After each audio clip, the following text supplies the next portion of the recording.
Saya Kristen. Katolik. Baik, silahkan dilanjut, Bunda.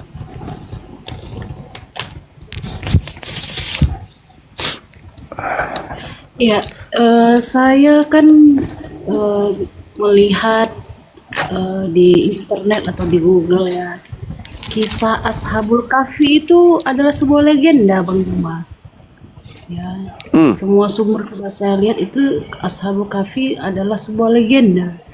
Pertanyaan saya, kenapa legenda ini bisa masuk ke dalam firman Allah atau Al-Quran? Iya. Ya,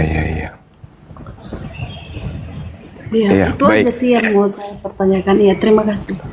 Iya, kalau disebut legenda, berarti itu adalah sesuatu yang berbicara mengenai sejarah. Beda dengan dongeng. Kalau legenda itu ya sesuatu yang melegenda, artinya sesuatu yang pernah terjadi. Ashabul Kahfi itu adalah kisah yang terjadi di wilayah Suriah, yang banyak yang mengatakan, kemudian ada juga yang mengatakan dari Yordania dan seterusnya. Tapi kalau dikatakan itu adalah sesuatu dongeng, yaitu tertolak. Kenapa? Karena memang kisah itu melegenda. Orang-orang barat pun mengaku itu. Kaget mereka setelah tahu ternyata 1400 tahun silam sudah tertulis dalam Al-Quran. Akhirnya mereka membelokkan kemudian cerita itu, mengatakan bahwa itu adalah sesuatu yang tidak benar. Itu adalah sesuatu yang tidak benar. Padahal tadinya mereka mengaku itu adalah sebuah kisah yang mereka temukan. Itu adalah cerita-cerita yang mereka temukan. Itu adalah isyarat ilmiah yang pernah kemudian mereka dapatkan. Tapi setelah tahu bahwa itu berasal dari Quran, ya ternyata dia belokkan. Oh, itu adalah cerita-cerita dongeng. Padahal itu sesuatu yang sudah melegenda. Kalau melegenda cerita itu berarti cerita itu pernah masyhur, pernah terkenal, pernah kemudian menjadi satu cerita yang sangat luar biasa sehingga terpatrit dalam diri sekelompok orang, sehingga menjadikan itu hal yang melegenda. Kemudian Barat menolaknya setelah tahu ternyata ini lebih dulu Quran yang temukan daripada kita. Ya, Seperti itu, baik. Mbak. Terima kasih, Bang Juma. Setahu saya kalau legenda itu adalah kisah yang sudah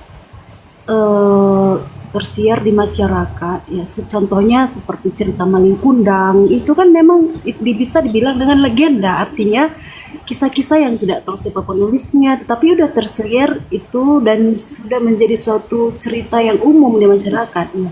Jadi yang kalau Bang Juma bilang itu udah tercatat di Al-Quran sebelumnya, yang saya lihat dicek di sumber ya di internet ya, itu udah kisah itu sudah terjadi di abad keempat. Nah, dan itu sudah dianggap sebagai legenda atau bisa dibilang dongeng sebenarnya, Bang Juma ya, karena kisahnya itu tidak jelas siapa penulisnya gitu, dan banyak versi kisahnya gitu. Dan yang menjadi pertanyaan adalah bagaimana mungkin 7 penidur itu bisa tidur selama ratusan tahun begitu. Lalu kenapa di abad ke-7 Al-Quran mengambilnya menjadi sebuah firman atau bisa disebut sebagai suatu yang nyata gitu. Ya, terima kasih. Silakan Bang Budi. Iya. Jadi ya itulah luar biasanya pencipta langit dan bumi, ya kan ya. Cerita yang tertuang dalam Al-Quran surah Al-Kahfi itu adalah cerita yang benar-benar pernah terjadi. Kalaupun ada yang mengingkari, jangankan cerita itu, kenabian Nabi Muhammad aja diingkari. Bahkan kenabian Nabi Isa pun diingkari. Sedangkan menurut beberapa sejarawan, mereka dengan berani menyebutkan kemudian nama pemuda-pemuda yang ada pada zaman itu, yang diceritakan dalam Al-Quran. Mereka berani mengungkapkan itu, bahwa mereka pemuda-pemuda ini hidup di zaman Raja Digianus. Mereka menceritakan bahwa raja tersebut adalah raja penyembah berhala. Kemudian memaksa masyarakatnya untuk ikut menyembah berhala. Sedangkan ketujuh pemuda itu berpegang teguh kepada keyakinannya. Mereka tidak mau mengikuti perintah raja untuk menyembah berhala. Lalu mereka kemudian melarikan diri, kemudian bersembunyi dalam sebuah gua. Kalau dikatakan bahwasanya itu dongeng, ya dongeng karena ditolak, karena tidak sesuai dengan keinginan daripada yang mendengarkan cerita itu. Tapi kalau dikatakan manusia melahirkan Tuhannya, itu bukan dongeng. Tuhan jadi manusia, itu bukan dongeng. Tuhan kemudian dibunuh sama ciptaannya, itu bukan dongeng. Kenapa? Karena diimani. Tapi kalau hal-hal yang sifatnya termaksud dalam Al-Quran, ditolak. Apapun yang muncul di dalamnya ditolak kemudian. Nah, inilah keanehan yang terjadi pada diri manusia. Keunikan, bukan keanehan, tapi keunikan. Padahal kalau kita telusuri kemudian cerita-cerita ini, ya tadi dikatakan sendiri oleh saudara, itu adalah legenda. Tapi fakta yang tertulis hari ini, orang masih bisa bersiara ke gua yang diceritakan kemudian tentang pemuda kahfi ini. Orang bisa bersiara ke sana, orang bisa jalan ke sana di Yordania misalnya, dan itu bukan sesuatu yang merupakan dongeng, karena tempat lokasi kejadian ada. Nah, kalau yang terjadi lahir di kandang binatang, kandangnya sudah nggak ada, kemudian lahirnya disimpan di palungan, palungannya pun tak ada, ya itu kurasa lebih dekat kepada dongeng sih. Silakan Mbak.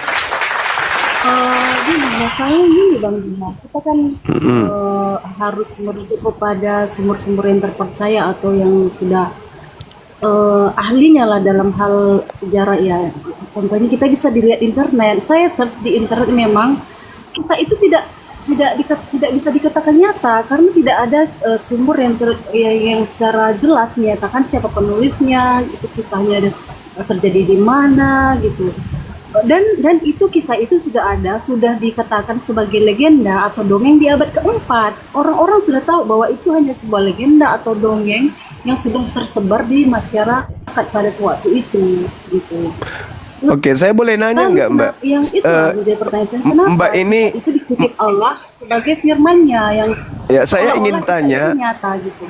Siapa yang menemukan cerita itu di abad keempat? Silakan, saya ingin tahu. Kalau kami sumbernya Quran, kalau Al-Quran itu ya keimani, itu adalah sebuah kebenaran. Tidak ada yang dongeng di dalam, kebenaran mutlak. Karena itu adalah wahyu dari langit. Nah sekarang saya mau tanya, siapa yang mengatakan bahwa cerita itu munculnya di abad keempat? Siapa penulisnya? Siapa pengarangnya?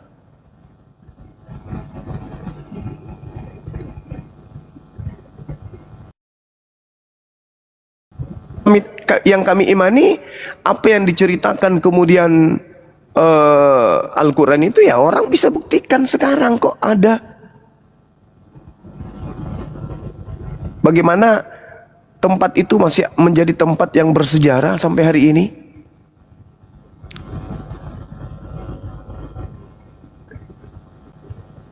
Kalau kami mengatakan bahwa goa itu ada di kota Abu Landa di Yordania, hari ini ada, tak ada penolakan di sana.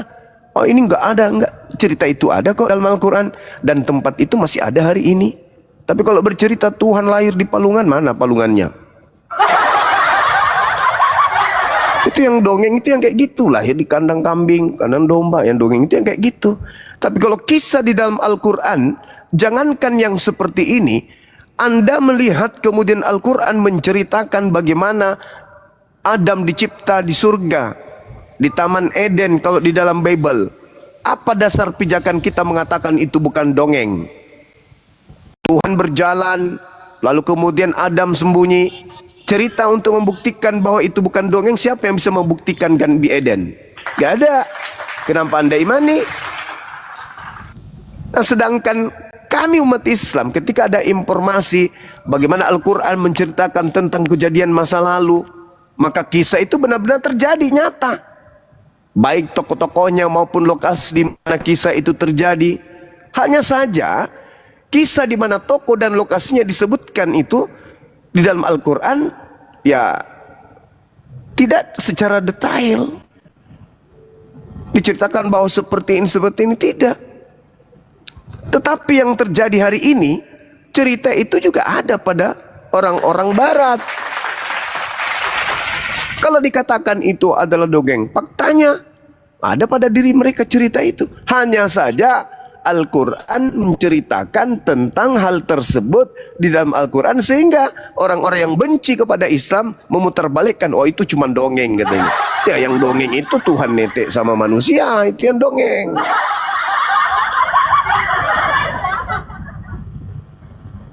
Karena kenapa? Cerita Ashabul Kahfi itu Mbak, itu bisa ditelusuri. Tokoh-tokohnya, kemudian lokasi tempat terjadinya, bisa ditelusuri. Itulah hebatnya Quran. Tapi kalau satu cerita ini ditolak, ya wajar dong. Kenabian Al-Quran aja ditolak kok. Sekarang jadi permasalahan ketika saudari saya ini mengatakan di abad keempat sudah ada cerita itu. Terus yang menceritakan kepada nabiku siapa sampai ada dalam Al-Quran? Ada nggak bukti Nabi Muhammad pernah belajar tentang kisah, ada yang menceritakan kepadanya tentang yang Anda maksudkan dongeng? Ada nggak? Berbeda dengan Lukas, Markus, Matius, sampai maaf nonotnya Yesus pun dia ceritakan. Pada hari ke-8 Yesus nonotnya dipotong. Dari mana Lukas tahu?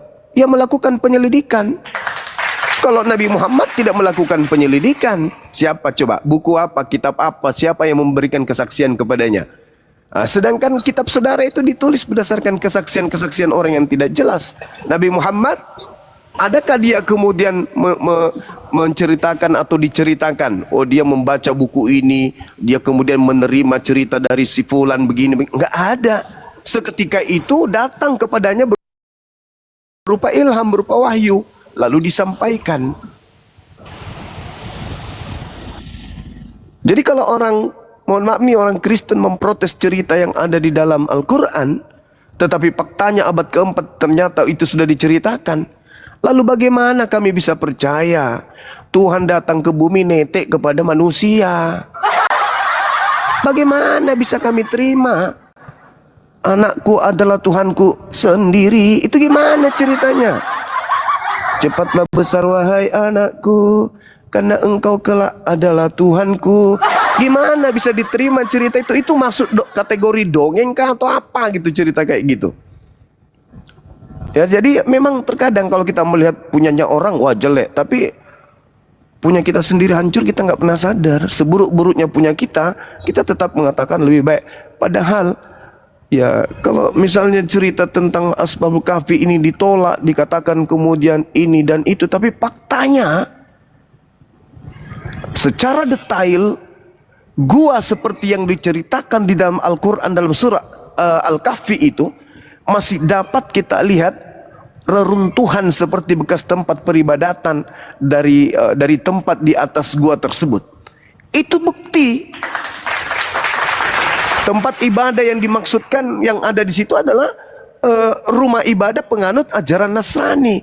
Ketika kemudian zaman kerajaan Umayyah, rumah ibadah tersebut telah dijadikan sebagai masjid. Itu bukti ada. Secara histori ada. Apa yang diceritakan kemudian yang saya katakan tadi di kota Abu Landa, Yordania itu ada. Tapi kalau bercerita tentang Yesus Tuhan Anda disunat, siapa bidannya, disunat di mana, dijahit pakai apa, digunting pakai apa, ada nggak kisah itu kemudian diceritakan? Kalau nggak ada sesuai dengan cerita Anda, ya dongeng. Dongeng, Oh sorry salah kalau gitu. Silakan saudari. Mungkin bagus kalau kita kembali ke tema saja, karena kalau cerita tentang kisah di dalam Al-Quran nanti kisah Zulkarnain yang lihat matahari terbenam dengan lumpur itu gimana? Siapa itu Zulkarnain? loh, sama ketika kami juga bercerita tentang kitab saudara, siapa itu Nabi Edo, siapa itu kemudian yang diceritakan di dalam kitab saudara Theophilus, itu siapa itu? Sedangkan kalau kita bercerita tentang Zulkarnain, ya itu mungkin tidak ada di dalam kitab saudara. Tetapi apa yang diceritakan tentang Zulkarnain itu lebih jauh akurat daripada apa yang ada di Bible. Misalnya di Bible diceritakan matahari berhenti berputar, ya kan?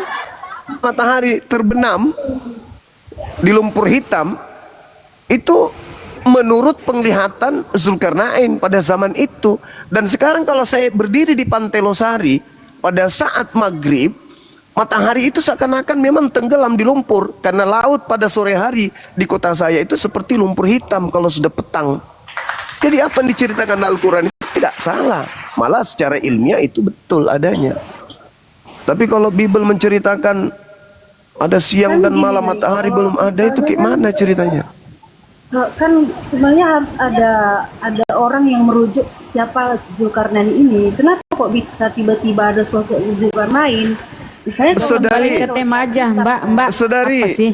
kalau di Alkitab ada kan banyak misalnya manusia ada di yang atas muka bumi Itu ini. mereka mengarang bebas itu. Paulus ini siapa? Apalagi gitu. semua Ini itu. kok tiba-tiba Loh, kenapa ada Anda orang menjadi yang komplain berkata kalau Anda lain? disebutkan Zulkarnain? Saya juga boleh tanya dong kepada saudara, siapa itu kemudian Theophilus di dalam Bible? Ada yang merujuknya siapa dia? Ya, Ada siapa? yang Coba mengkonfirmasi tunjukkan siapa itu dia. Theophilus. Siapa Theophilus itu? Yang mengkonfirmasi Theophilus itu misalnya Ya, Paulus siapa? atau Siapa? Di mana itu tertulis? Di mana tertulis? Lain gitu. Iya, di Ini mana yang tertulis? mengkonfirmasi Zulkarnain itu siapa? Orang-orang Sekarang di yang mana tertulis tentang Theophilus? Boleh? Boleh Anda jawab? Tugas Anda jawab dulu pertanyaan, Iya. bukan Anda balik Kenapa bertanya. saya harus Itu menjelaskan goblok siapa diskusinya. tokoh ini, siapa tokoh ini? Kenapa harus saya Iya, jelaskan Anda begitu? harus mampu menjelaskan karena Anda Nah, kalau menilai itu. kalau saya Anda nggak mengatakan mampu menjelaskan? kisah itu dituliskan oleh Al-Quran untuk sebagai contoh kepada kami umat Islam, lalu apa Anda nggak masalahnya? mampu menjelaskan, Anda blow on dong. Apa masalahnya ketika Apa diceritakan dia? tentang Apa Zulkarnain? Apa masalahnya? Belum. Apa perannya di Tidak ada Alkitab? masalah. Satu-satu, Anda Oten. harus mampu menjelaskan itu. Oten, Masuk satu-satu. logika. Oten, satu-satu. Lanjut. Apa peran si Zulkarnain sehingga dia bisa masuk dalam Al-Quran? Apakah dia Pak, izin kalau Lah, kenapa Anda yang sewa? kalau dalam lumpur? Kenapa Anda atau sewot gimana? kemudian? Kenapa masalahnya? Kenapa Zulkarnain itu adalah seorang raja Romawi dan Persia? Dinamai demikian karena mereka memiliki dua tanduk di kepalanya. Nah, Yang mulai ngabur itu menyatakan dia, dia ngarang bebas itu dia itu. pemerintahan dari- Ngarang Dua bebas. tanduk itu artinya Datanya dua kekuasaan. Kenapa Ya, Anda siapa mengatakan yang saya menciptakan? ngarang? kan Anda ngarang bebas. Kenapa kenapa Anda mengatakan saya ngarang? Yang maksud saya bukan begini, maksud saya yang mengkonfirmasi si Zulkarnain ini hidup di zaman ini, siapa yang melihat dia, apa yang dia lakukan gitu kan. Ada orang-orang yang mengkonfirmasi dia, tidak seolah-olah jelek gitu muncul di Al-Quran secara tiba-tiba begitu. Ya, terus kenapa harus Al-Quran mengikuti kemauan Anda? Anda siapa? Karena balik seperti yang tadi tentang kisah apa tuh? Abu Kahfi itu, karena kan Sekarang giliran Banyuma lagi yang nanya siapa itu Theophilus? Saya lagi bertanya dong. Iya, silakan. Saya ingin bertanya sama saudara. Tolong konfirmasi ke saya siapa nama bapaknya Paulus pendiri agama Anda. Zulkarnain bukan pendiri agama Islam, bukan. Zulkarnain bukan yang menerima Al-Quran, bukan juga. Zulkarnain hanya sebuah nama yang diceritakan dalam Al-Quran, yang mana kaumnya adalah kaum dari Bani Adam yang besar. Dia memiliki kekuasaan menempuh suatu perjalanan ke barat sampai menemui sebuah kaum dari Bani Adam yang besar itu. Apa kemudian yang menjadi luka dalam hati Anda? Sekarang saya mau tanya, apakah Zulkarnain ini memberikan satu kaidah pendalaman materi Islam kepada kami sebagai umat Islam? Kan tidak. Itu sebuah kisah yang diceritakan oleh Al-Quranul Karim. Nah, sekarang Paulus pendiri agama itu, pendiri agama Anda, siapa nama bapaknya? Coba saya tanya dulu, siapa nama ya bapaknya? Bang Juma, maksudnya gini, itu kan Weh, bapaknya Paulus. Saya Benar, tanya benar, bapaknya Kalau Paulus kita siapa namanya? merujuk- Coba. Kalau kita merujuk ke sejarah, ke fakta sejarah, Fakta sejarah apa? Fakta sejarah apa yang Anda ingin gali di Al-Quran? Sedangkan Al-Quran itu adalah wahyu. kalau memang benar-benar Zulkarnain ini sosok yang nyata atau dia real hidup pada zaman sejarah yang lalu, Iya. harusnya ada yang mengkonfirmasi nama si Zulkarnain Kenapa ini. harus ada? Kenapa harus Ini kok ada? Tidak ada. Sekarang di Nabi sejarah Adam. manapun. Coba kau buktikan, saudari buktikan Nabi Adam ke saya. Sejarah mana yang pernah mencatat tentang Nabi Adam? Coba. Atau Melkisedek itu. Coba. Bisa? Kalau itu, apa? Kalau Adam itu ini kenapa? kan Apa? Alkitab Anda juga membenarkannya, ya kan, kisah Adam ini. Nah, sekarang bukan masalah Dan membenarkan kisah atau Adam tidak ini membenarkan. dibenarkan oleh Artinya Nabi-Nabi. Anda cemburu kalau Dibenarkan begitu oleh karena di Nabi dalam Musa. kitab Anda tidak ada Zulkarnain. Anda cemburu kalau begitu karena di dalam kitab saudara tidak ada Asbabul Kahfi. Kalau itu dasarnya, saya boleh bertanya dong kepada saudara. Ya, Kalau tolong kisah Adam. konfirmasi dulu tentang Adam. Ini Ada aku jawab. Ada nggak tokoh sejarah yang menceritakan Adam itu dulu? Coba. Ayo. Ada. Nah, silakan. Siapa nama Ada. tokohnya yang Namanya hidup pada zaman itu Musa yang sesaman yang dengan menuliskan Adam? Adam. Silakan. Itu yang sesaman dengan Adam, sejarawan yang menceritakan tentang Adam itu namanya siapa, Bu? Ya, yang menceritakan tentang Adam adalah nabinya Allah, yaitu Musa. Monyet, Anda Musa turun. menceritakan Betina Adam. monyet turun. Nah, Kau bikin sedangkan- emosi saya. Kau bodoh, bahlul, tulul. Kamu kalau ditanya, harusnya kau menjawab sesuai dengan keinginanmu terhadap pertanyaanmu. Kamu kan yang menggali tentang Quran. Mana sejarawan yang menceritakan tentang Zulkarnain? Saya juga tanya dong, mana sejarawan yang menceritakan tentang Adam? Itu kan dikonfirmasi sama Nabi Allah. Sudah rampok nama Allah, jelek pula caramu menyebutnya. Ya sama kalau saya mengatakan itu juga diceritakan oleh nabiku Nabi Muhammad. Dah selesai kan? Kalau dasar pijakan itu, wong bapaknya Paulus aja nggak tahu siapa. Inilah kelemahan Kristen. Kalau bertanya tentang Islam, wah paling kritik sekali. Oh kritisnya minta ampun. Giliran dia ditanya tentang agamanya, lebih bagus kita mendengarkan kentut kucing daripada mereka menjelaskan.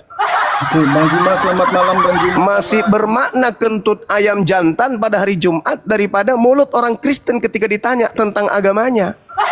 Ya masih bermakna suara anjing ketimbang suara Anda. Ya kan suaramu suara anjing, kan kau pemakan Kan anjing. sama aja. Apa? Masih bagus. Saya nggak suara makan anjing, kau suara makan Turunin, anjing. host. Kau nggak makan anjing rupanya. Kau makan anjing. Berarti kau sebagian dari badanmu itu adalah anjing. Gitu aja kok repot. Sekarang Siapa sebentar yang dulu. makan anjing, maka tubuhnya penuh dengan daging anjing. Siapa lah itu? Kamu lah itu. Yosua kalau mau Konten. diskusi, Maka ntar anjing-anjing sama kalau saya naik ke ngatur. sini, para anjing Benar, kalau naik ke sini, tolong ikuti irama kami yang manusia ini. Ya. Ya betul. Oke Bang Juma, selamat. Ya, ini Yosua. anjing apa ini? Anjing Yosua betina mau ini atau diskusi jantan? pakai topik. Pakai topik. Mau judul apa? Mau tema apa? Saya mau Yosua? bertanya sama Bang Juma. Mau bertanya doang, nggak mau diskusi. Saya mau bertanya sama Bang Juma, guru Anda kan. Enggak mau bertanya doang atau mau diskusi? Ya, habis saya bertanya, silakan Bang Juma bertanya kepada saya. Oh, tanya jawab. Oke. Lanjut. Oke Bang Juma, Ya, silakan. apakah Isa disebut kalimatullah di dalam Al-Quran? Ya, dia adalah makhluk Allah yang berasal dari kalimat Allah. Oke. Jadi Isa itu disebut kalimatullah, yaitu berasal dari Allah. Apakah Ya. perkataan Allah itu adalah Allah, Bang Zuma? Bukan. Apakah berasal dari Allah, Bang Zuma? Ia berasal dari Allah. Oke, jadi perkataan Allah itu berasal dari Allah, tapi bukan Allah menurut Bang Juma. Yes. Oke. Kalau Isa itu disebut kalimatullah, maka di Quran surat 4 An-Nisa 171 benar kata Ya. Bang Zuma, kan benar kata Bang Zuma. Isa anak Maryam itu utusan Allah dan firman-Nya. Di Ya. Quran 19 Maryam 17 benar apa yang dikatakan Bang Zuma. Kami mengutus roh kami kepadanya, maka ia menjelma di hadapannya menjadi manusia yang sempurna. Iya. Benar apa yang dikatakan Bang Zuma, di 43 Az-Zukhruf 61, Isa itu kalimatullah, dan sesungguhnya Isa inilah jalan yang lurus. Benar apa yang dikatakan Bang Suma di Quran surat 43 Az-Zukhruf 61 juga. Ini bertanya Dan apa sih? sesungguhnya Isa itu memberi metode pengetahuan. ujung-ujungnya perpuluhan ini. Iya. Bro, Memberi kamu kan bikin pengetahuan saya mute dulu. Bikin aja pertanyaan baru dijawab. Kau yang nerangin malah. Kau kayak guru di sini. Bikin pertanyaan. Iya.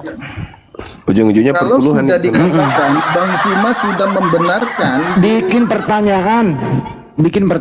Begini caranya bertanya. Apakah? Tolong dijelaskan. Ya, Apa yang dimaksud gitu loh. ya, Silakan. siap Bang. Siap Bang. Jadi setelah mendengarkan apa yang dikatakan Bang Zuma, Isa itu disebut kalimatullah berasal dari Allah. Kenapa Isa itu, apakah harus diikuti dan diimani dan dituhankan? Oke. Mati meja. Nggak apa-apa, menjawab. Nggak apa-apa. Nabi Isa itu manusia ciptaan Allah yang berasal dari sifat kalam yang melekat pada diri Allah, yaitu kehendak Allah untuk menciptakan manusia lahir tanpa ayah. Karena dia manusia, dia makhluk roh, maka tidak pantas kemudian dituhankan karena dia ciptaan, dia adalah roh.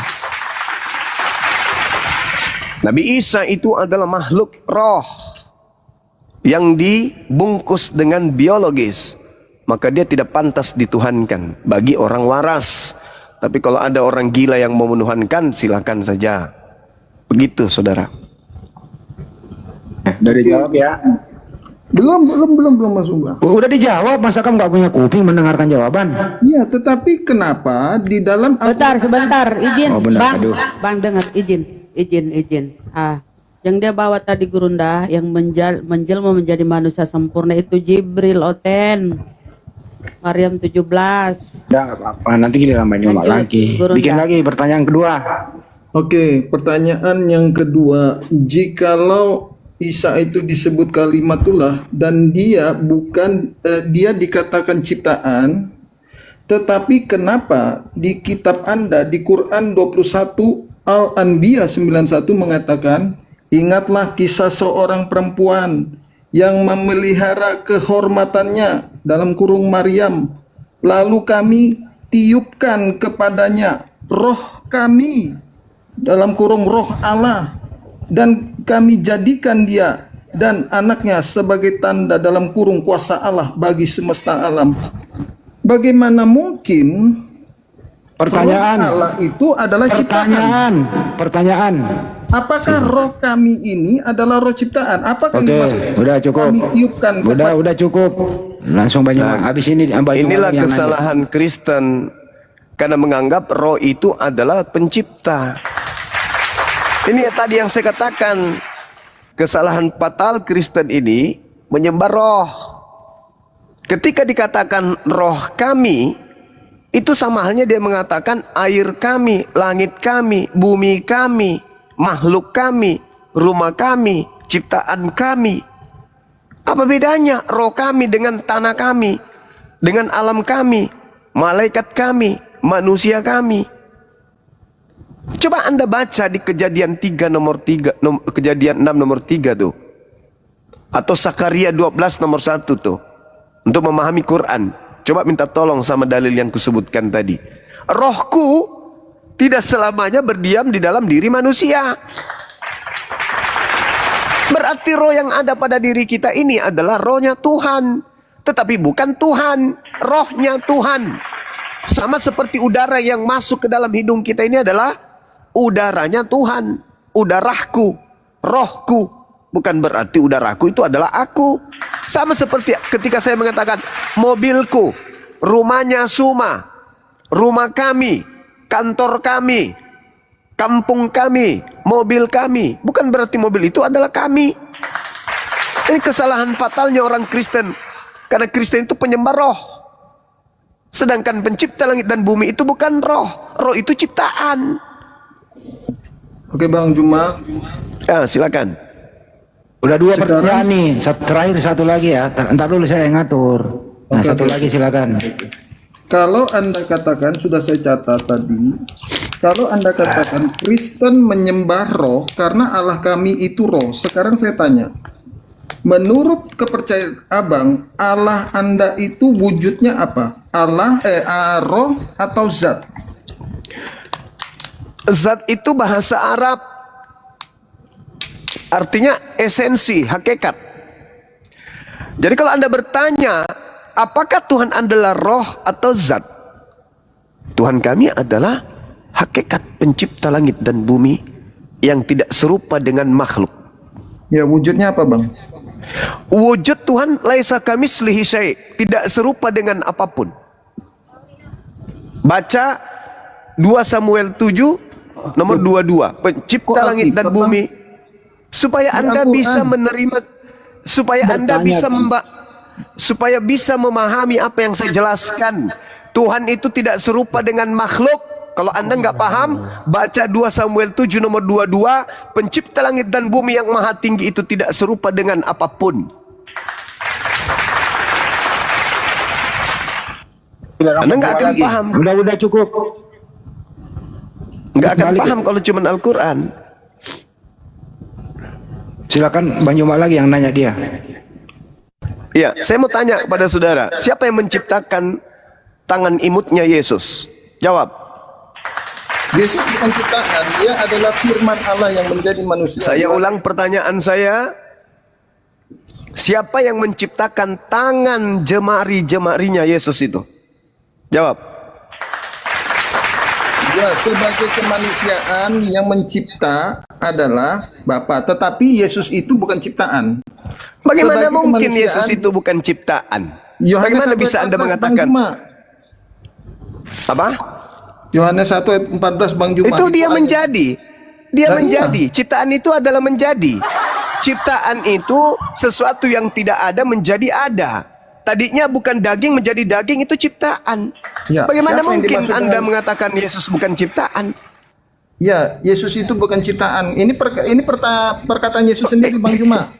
Coba Anda buktikan di mana Yesus mengatakan aku bukan ciptaan. Silakan. Oke, terima kasih Bang Juma. Saya jawab di Yohanes 8 ayat 42. Kata Yesus Iya. kepada mereka, "Jikalau Allah adalah Bapamu, kamu akan mengasihi aku, sebab aku keluar dan datang dari Allah, dan aku datang bukan atas kehendakku sendiri, melainkan Dialah yang mengutus aku." Nah, Sebab itu aku keluar dan datang dari Allah, itu Dialah firman yang keluar dari Allah menjadi manusia. Sekarang saya tanya Bang Juma, apakah perkataan Allah itu bisa menjadi manusia? bisa menjadi apa saja sesuai dengan apa yang terukir dari apa yang Tuhan inginkan. Betul. Baca Matius 4 nomor 4. Betul. Betul Coba apa Anda, kata Bang Juma. tolong Maka tolong itu tadi bacakan Bang, tolong Bang bacakan Juma. Matius 4 nomor 4 dulu. enggak, Bang Juma. Tadi Anda sudah mengatakan betul, Isa itu Kamu Tolong bacakan Matius 4 nomor 4 dulu.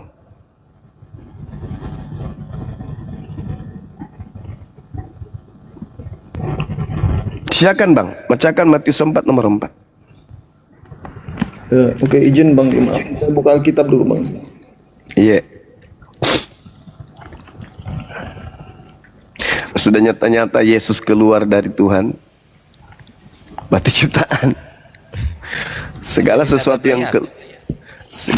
yang keluar dari Tuhan itu bukan Tuhan. Yohanes. Matius 4 nomor 4. Iya. Matius 4 ayat 4. Iya. Oke, ayat 1 boleh saya baca. Boleh. Ya. Maka Yesus dibawa oleh Roh ke padang gurun untuk dicobai iblis sebagai manusia ya. Dan setelah berpuasa 40 Sebagai hari. manusia. Ya. Ya kan firmannya menjadi manusia Yohanes 1 tadi ayat 14. Iya, alam semesta ini firman jadi alam semesta. Ya, betul. Nah, iya.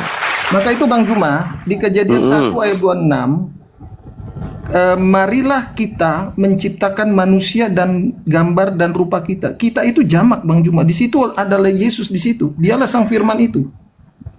Bukan kita di situ, kami. Ya kami sama kita sama Bang Juma. Beda Itu kan jamak. dong. Beda. Besel minu. Kami dengan kita itu berbeda. Kita itu bahasa Indonesia murni. Tidak ada kita kemudian dalam bahasa Ibrani. Yang ada kami kalau diterjemahkan ke dalam bahasa Indonesia.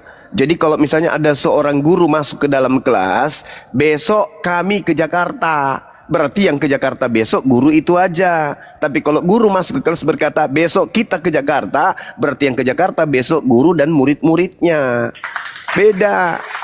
Bedakan kata kita dengan kami. Sedangkan bahasa yang digunakan dalam kitabnya orang Yahudi itu adalah kami.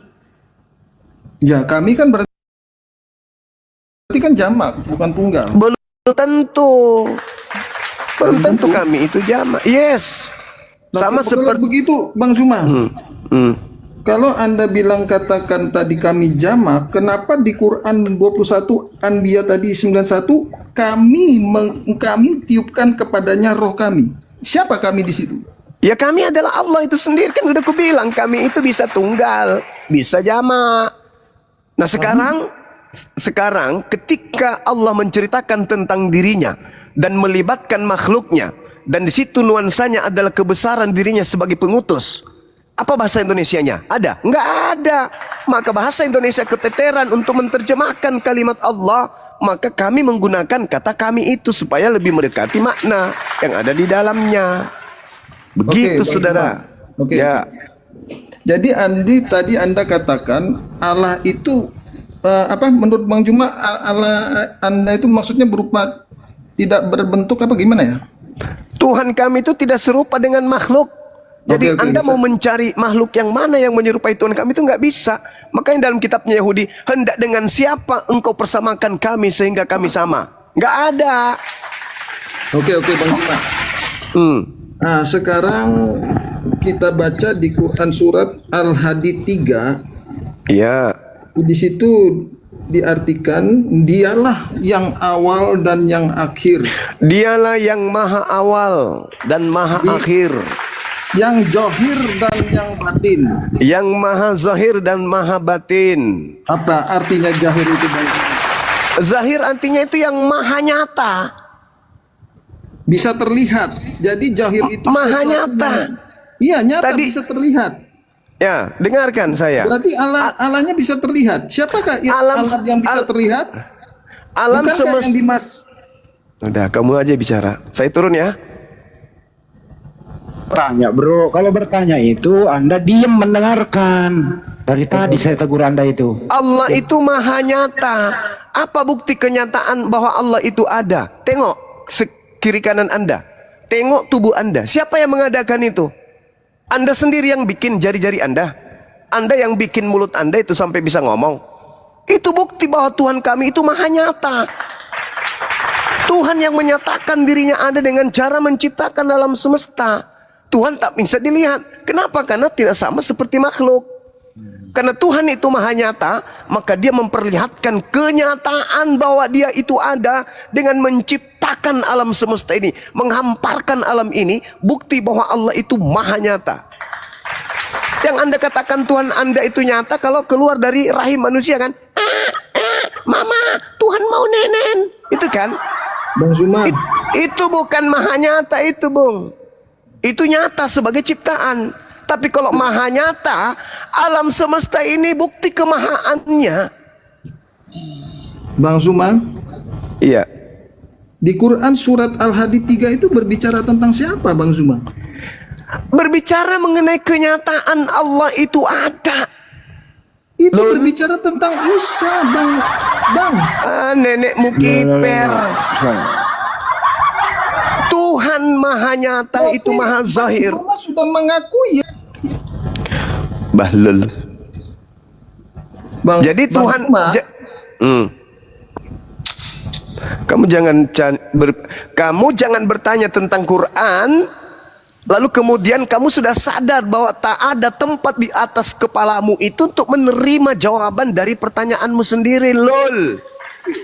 Kamu sedang berbicara tentang Quran, berarti kamu harus tunduk kepada sifat yang ada dalam Al-Quran. Lol. Jangan kau bawa doktrin dogma gerejamu Tuhan nenen, Tuhan kentut, Tuhan kena bisul, Tuhan kena panu, Tuhan kena jambak, tampar, tonjok, diludahin. Jangan bawa itu. ketika dikatakan Tuhan itu maha, berarti yang nyata di alam semesta ini itu adalah hanya Tuhan semata. Gak ada yang lain. Kita ini hanya buah dari kenyataan Tuhan itu ada. Kita ini sesuatu yang tidak ada menjadi ada. Kita ada karena Tuhan itu ada. Tuhan itulah yang mengadakan kita, sehingga Tuhan itu maha nyata.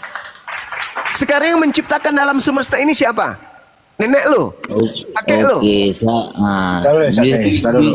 Tuhan, itulah bukti bahwa Tuhan itu maha nyata. Kalian itu selalu berpikir Tuhan itu dibilang nyata kalau dia keluar brojol. Mama, nenekin aku dong, Ma. Nanti kalau aku besar aku jadi Tuhanmu loh. Itu kan yang kau maksud Tuhan nyata itu. Itu saya katakan kalian itu lol. Pertanyaan Bang Juma nggak dijawab. Siapa yang menciptakan manusianya Yesus? Nggak ada yang bisa jawab itu. Adalah saudara-saudara, lembutkan hati kalian untuk menerima. Kalau Anda bertanya tentang Al-Quran, maka naikkan level status IQ Anda itu. Jangan Anda masih IQ kambing, gak akan pernah bisa masuk. Tengoklah kambing itu ya, B tambah Aba, B tambah Ibi, apa bacanya? Mbek. Itu mbek katanya. Kenapa? Karena otak gak jalan. Islam ditanya tentang Al-Quran, yang tanya Kristen, bagaimana bisa paham? Oh, Bible aja yang mereka nggak paham. Orang Kristen itu Bible aja mereka nggak paham, apalagi Quran.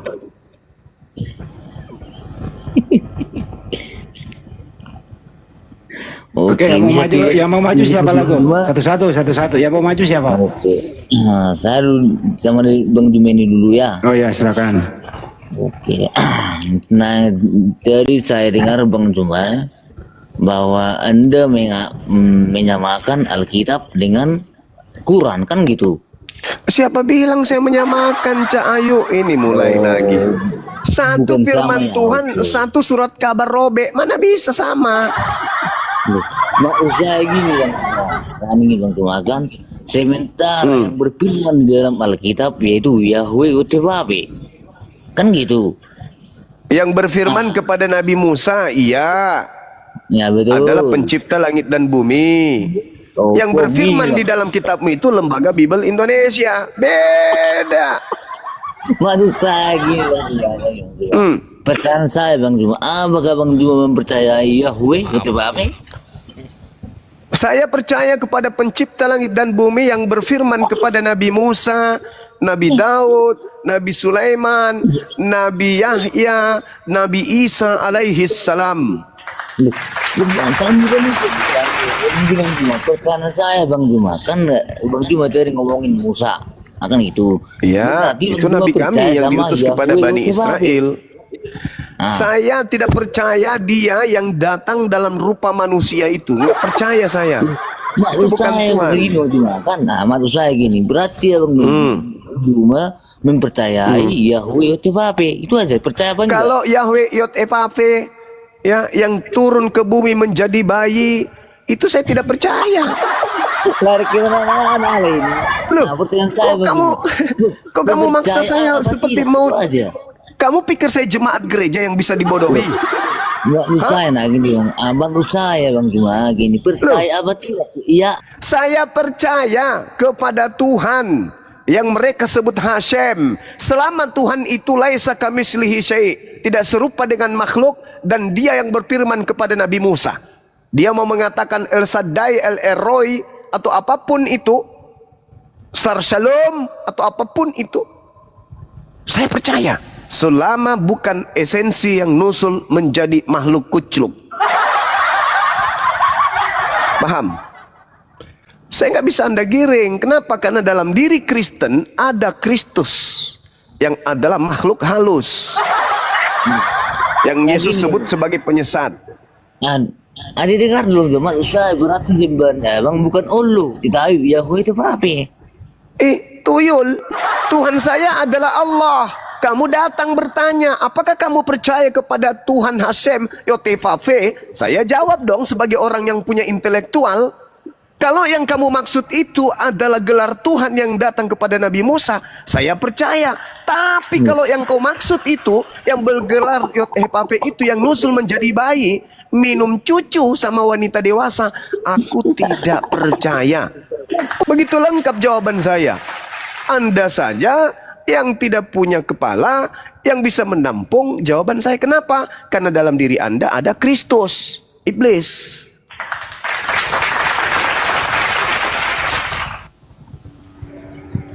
Giring Banjuma, nggak bisa dia.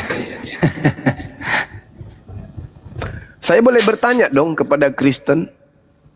Saya absen dulu. Ini ada berapa Iya. Kristen sini nih?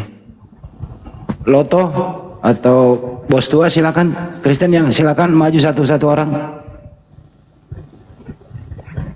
Oke, Bos tua Kristen ya? ya Kristen. Tuhan Anda roh. Apanya ini? Tuhan Anda roh. Apakah Tuhan Anda adalah roh? Wujudnya roh Wujudnya roh. yang kudus.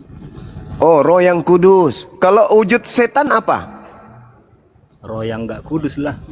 Bedanya antara roh dan kudus dan roh yang tidak kudus itu apa? Ya, bedanya setan sama Tuhan mananya? Tapi sama-sama roh. Betul? Ya setan pun roh. Nah, berarti Tuhanmu dengan setan sama? Loh, Loh, saya yang harusnya heran, kok kamu yang heran? Aku yang harusnya heran, kok jadi kau pula yang heran? Nggak malu? Loh, kok Tuhanmu sama seperti setan? roh yang Nah, itu baru dengan betul. yang tidak kudus sama kau bilang juga. Saya ngerti. Tololnya Sekarang hakikatnya sama nggak? Sama nggak hakikatnya? Keadaan yang sesungguhnya, wujudnya, esensinya sama nggak? Ya sama dong. Sama-sama roh. Oke, saya mau nanya ini. Tunggu dulu, selesaikan ini dulu. Emang topiknya Apakah apa betul? rupanya? Apakah betul Apa Tuhanmu nama itu topiknya? sehakikat dengan iblis? Hakikat apa? Apakah Tuhanmu sehakikat dengan iblis? Nah, gunakan dulu otakmu. Yang kudus dengan yang tidak kudus. Justru saya sudah menggunakan otak saya ini. Kamu ngomong bibirmu Saya aja. berbicara mengenai saya berbicara mengenai hakikat. Oke? Bukan sifat, hakikat yang saya ceritakan, yang saya pertanyakan. Mau nanya, Juma, bukan Hakikatnya nanya yang itu. saya pertanyakan, bukan sifat. Karena manusia itu itu yang memiliki mau dua tanya, sifat. Juma. Manusia bisa jadi kafir, manusia bisa menjadi muslim. Tapi tetap aja dia manusia. Pertanyaan saya, apakah hakikat Tuhanmu dengan iblis itu sama? Jawab.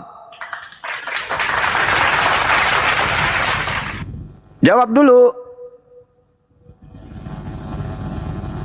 Kok giliran ditanya gitu dia. Sama dengan Jawab yang dulu gue kawan. kira, Juma. Apakah hakikat Tuhanmu dengan setan sama?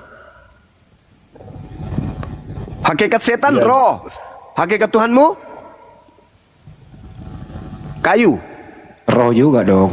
Roh juga kan? Ayo, Sehakikat lah. sehakikat. Jawab dulu dong. Apakah hakikat Tuhan Sekarang Tuhanmu roh apa tidak? Tuhanmu roh sekarang apa tidak? sabar dulu Sama dengan kan? sama dengan batu enggak Tuhanmu? Sabar dulu, jangan emosi dong. Otakmu, kau asal Jangan bilang emosi hakikat, dong. hakikat. Jangan emosi dong. Jangan emosi dong. Bos Ini tua, jangan pertanyaan kasar, bos untuk menggelitik kamu agar kamu waras. Tinggalkan menyembah setan kan Malamnya gitu. nggak waras. Hai, masolang generasi. Pertanyaan. Alamak. Kamu sadar rupanya. Sudah mulai sadar. Sudah mulai sadar kalau kalian penyembah setan? Udah? Belum? Bang Juma, Hmm. biarkan orang ngomong dulu lah Bang Juma, jangan ngomong Saya sendiri kan aja. sesinya bertanya, Cak Kangkung. Ini kan sesi saya yang bertanya. Tadi saya mulai dari sari puding ditanya. Giliran saya tanya sari puding, aneh jawabannya. Masa Saya cuma lagi dirimu dong yang aja bertanya. yang ngomong yang lain nggak bisa Saya ngomong. kan sesinya Bang bertanya, Bung.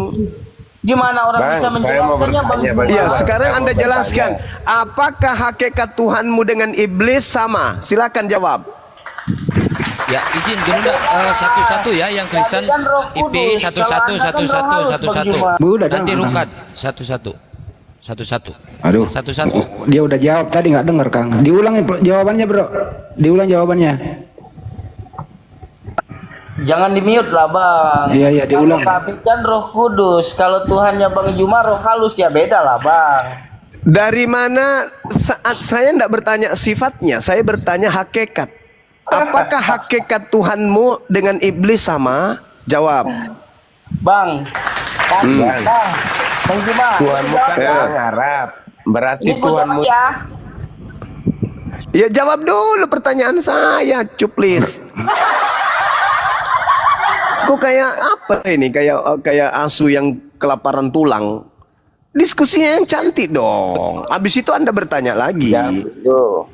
Nah, saya bertanya dulu, apakah hakikat Tuhanmu kan berbahasa Arab, apakah hakikat Tuhanmu itu sehakikat dengan iblis? Jawab. Dalilnya ada. 2 Korintus 3 nomor 17. Di situ jelas dikatakan Tuhannya orang Kristen adalah roh dan iblis juga adalah roh. Pertanyaan saya, apakah iblis dengan Tuhannya Kristen berdasarkan 2 Korintus 3 nomor 17 itu sehakikat? Jawab. yang nabinya yang itu siapa? Itu kan, tengoklah. Kalau giliran kami ditanya, paling kritis, pertanyaannya paling hebat, pertanyaannya entah apa-apa jadi pertanyakan. Kan berbahasa Arab. Saya bertanya tentang Tuhanmu dompala. Tuhanmu menurut 2 Korintus 3:17 adalah roh. Iblis juga adalah roh. Pertanyaan saya, apakah Tuhannya Kristen sehakikat dengan setan? Jawab. Kalau tidak, kasih jawaban. Hakikat loh yang saya tanya. Hakikat. Ngerti hakikat enggak? Keadaan yang sebenarnya. Keadaan yang sesungguhnya. Betul. Coba kamu jawab. Apakah roh yang kamu sembah sehakikat dengan iblis yang juga adalah roh? Jawab.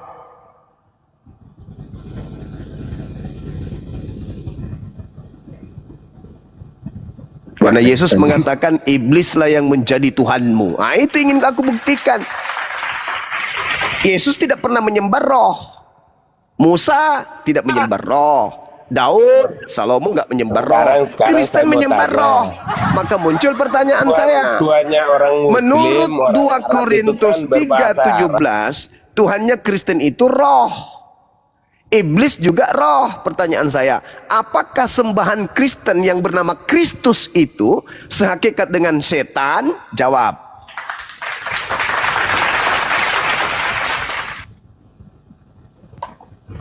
Kalau Yesus kami, anak Maria itu bukan roh. Dia manusia, anak manusia. Nah ini yang Kristus yang datang kepada kalian ini, yang roh ini. Ini yang bahaya ini. Roh ngaku-ngaku Kristus yang datang ke kalian ini yang mau diuji. Maka pertanyaan saya, Kristus yang adalah roh dengan setan yang juga adalah roh, apakah sehakikat? Jantungmu pindah ke kanan. Jawab. Bang Juma, mau nanya lagi nih Bang Juma. Jawab dong pertanyaan saya. Jangan cuma bisa bertanya. Jawab dong. Pertanyaan mematikan itu Pak Juma. Jawab dong. Kristus adalah roh. Yang datang kepada Paulus adalah roh. Yang kalian sembah adalah roh. Iblis juga adalah roh. Pertanyaan saya, apakah Tuhanmu dengan iblis itu sehakikat? Jawab. Ya enggak lah. Alasannya?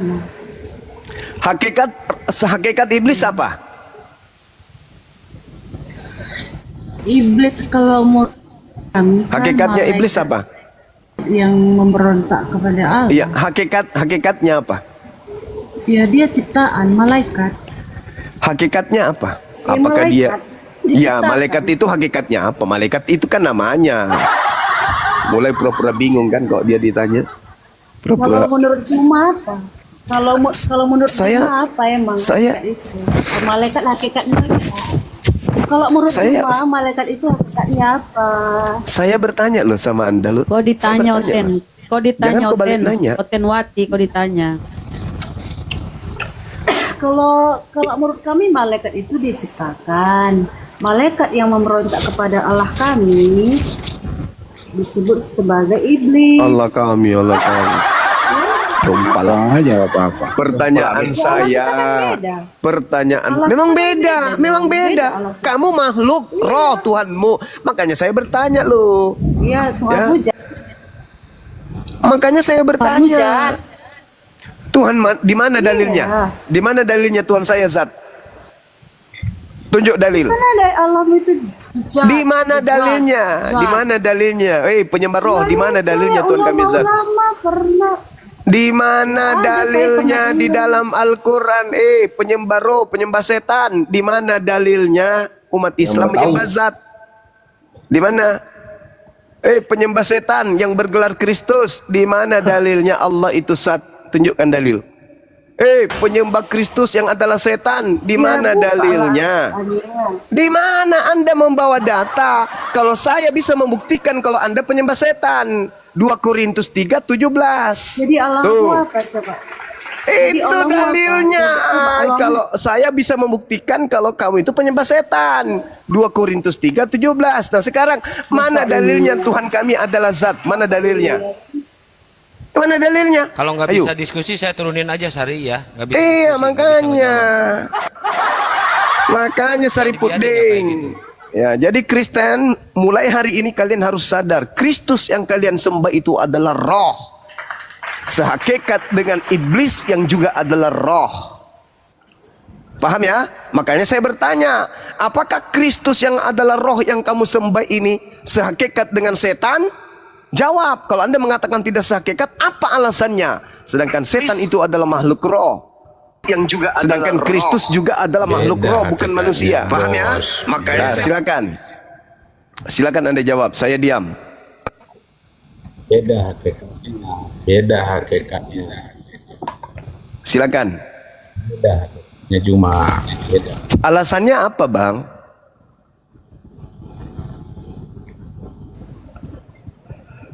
Lupa lah itu Bang semua. Apa alasannya? Anda mengatakan hakikatnya beda. Apa alasannya? Setahu saya, iblis itu hakikat roh. Tuhanmu yang Kristus itu juga hakikatnya roh. Pertanyaan saya, apa bedanya antara Kristus yang kau sembah yang adalah makhluk roh dengan setan yang juga adalah makhluk roh? Ini saudara Arif nelpon, udah tahu kita live, kenapa?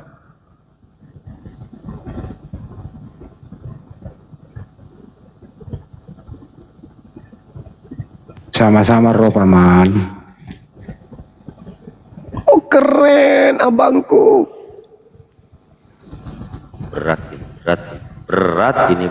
Berat ini. Berat. Kecuali jujur ngakui. Oh salah orang saya, Masya Allah.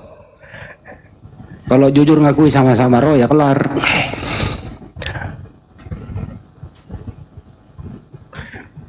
Bang Arif pembina api nelpon. Buka komal beliau ya, Bang Arif ya. Kayaknya sih kenapa dia? Disuruh ke komalnya, tapi lain kali aja. Biarkan aja kita di sini. Iyalah. Memang komalnya Bang Arif buka teman-teman. Enggak sih, enggak, belum. Oh belum.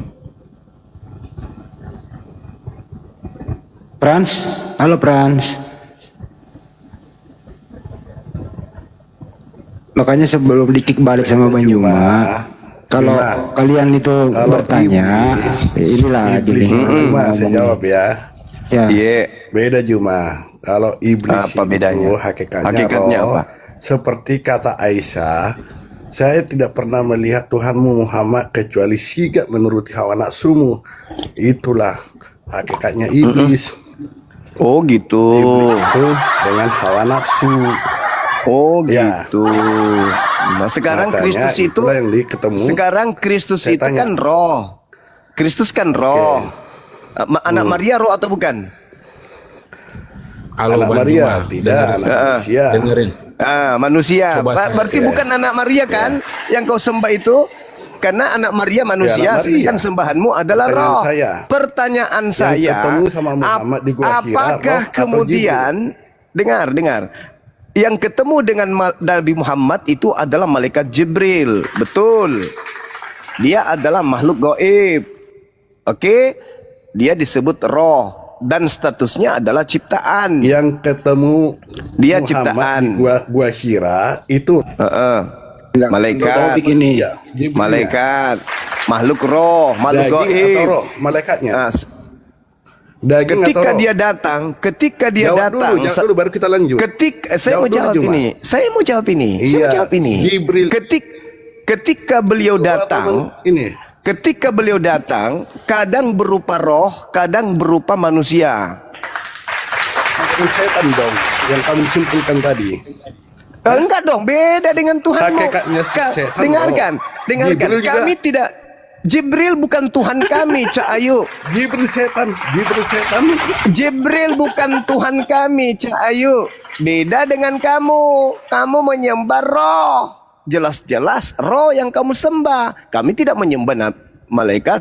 Kamu menyembah roh. Pertanyaannya kan sederhana tuh. Setan roh. Yang kau sembah roh. Kami nggak menyembah roh. Jibril kami nggak sembah. Nah sekarang sembahanmu roh. Hakikat Yesus manusia. Diterangkan dalam 1 Yohanes 3 nomor 2. Hakikat Yesus adalah manusia. Bukan makhluk roh. Sedangkan yang kau sembah adalah makhluk roh. Kristus yang kau sembah adalah makhluk roh. Iblis juga adalah roh. Sedangkan yang kau sembah ini adalah roh. Dan Yesus hakikatnya bukan roh. Dia manusia. Berarti bukan Yesus yang kalian sembah, tetapi Kristus. Kristus yang adalah roh. Pertanyaan saya, ketika Yesus hakikatnya adalah manusia daging, dan hakikat sembahanmu adalah roh, dan iblis juga adalah hakikatnya roh, apa bedanya antara cetan dengan sembahanmu yang adalah Kristus itu? Jawab.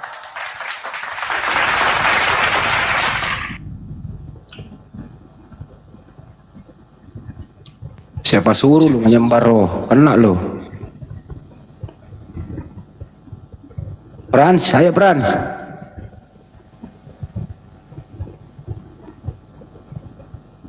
Macet. Dengerin.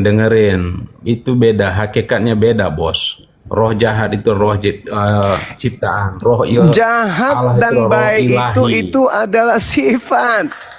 Pertanyaan saya, Bang Juma. Tujuan kamu kalau misalnya ke Arab sana itu jumbat itu apa itu? Itu perintah. Apa tujuan? Perintah Tuhan kami. Yes. Perintah. Tuhan kamu itu siapa? Allah Subhanahu wa taala yang Maha Tinggi, Maha Suci. Siapa? Allah. Ya siapa? Ya Allah. Tuhannya Allah itu siapa? Kau turun. Kau berak sana. Kau berak di piring. Habis itu kasih kecap makan pakai sendok. Otakmu mekarat. Malah pasukan dewa semua yang serang Juma. Emosi mereka, emosi karena kita bisa buktikan kalau Kristen itu penyembah Kristus palsu. Emosi, mau melakukan perlawanan tak bisa. Malam ini Bang Zuma mengatakan berdasarkan 2 Korintus 13, mereka ini adalah penyembah roh, di mana roh dan iblis itu adalah sehakikat. 2 Korintus 3 nomor 17, jelas itu. Apa yang diterangkan dalam kitab mereka? Sebab kurios adalah pneuma, dan di mana ada pneuma, di situ ada kebebasan. Coba, iblis itu mengajarkan kebebasan atau tidak? Jawab. Iya. Yang non Muslim. Yang non Muslim tolong jawab. Iblis mengajarkan kebebasan atau tidak?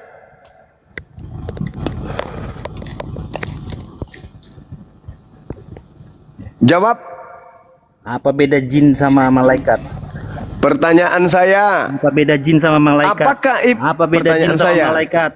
Apakah kemudian kau nanya aja kepala ketua, kau nanya aja kau. Kok emosi? Udah selesai tuh. Pertanyaan saya kan sederhana. Apakah iblis mengajarkan kebebasan?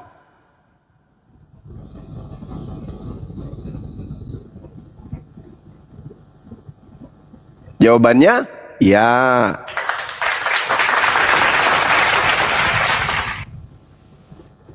Apakah Paulus mengajarkan kebebasan?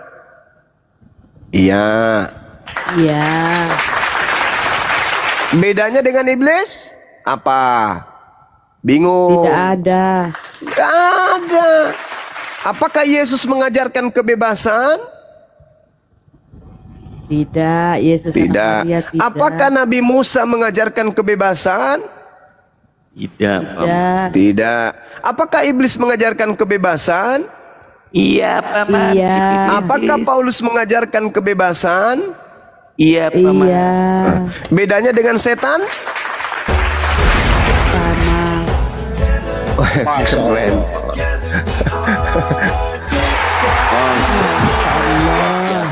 Mantap. Wow. Keren. Siapa itu? Bang Arif. Masya Allah. Allahu Akbar, Masya Allah.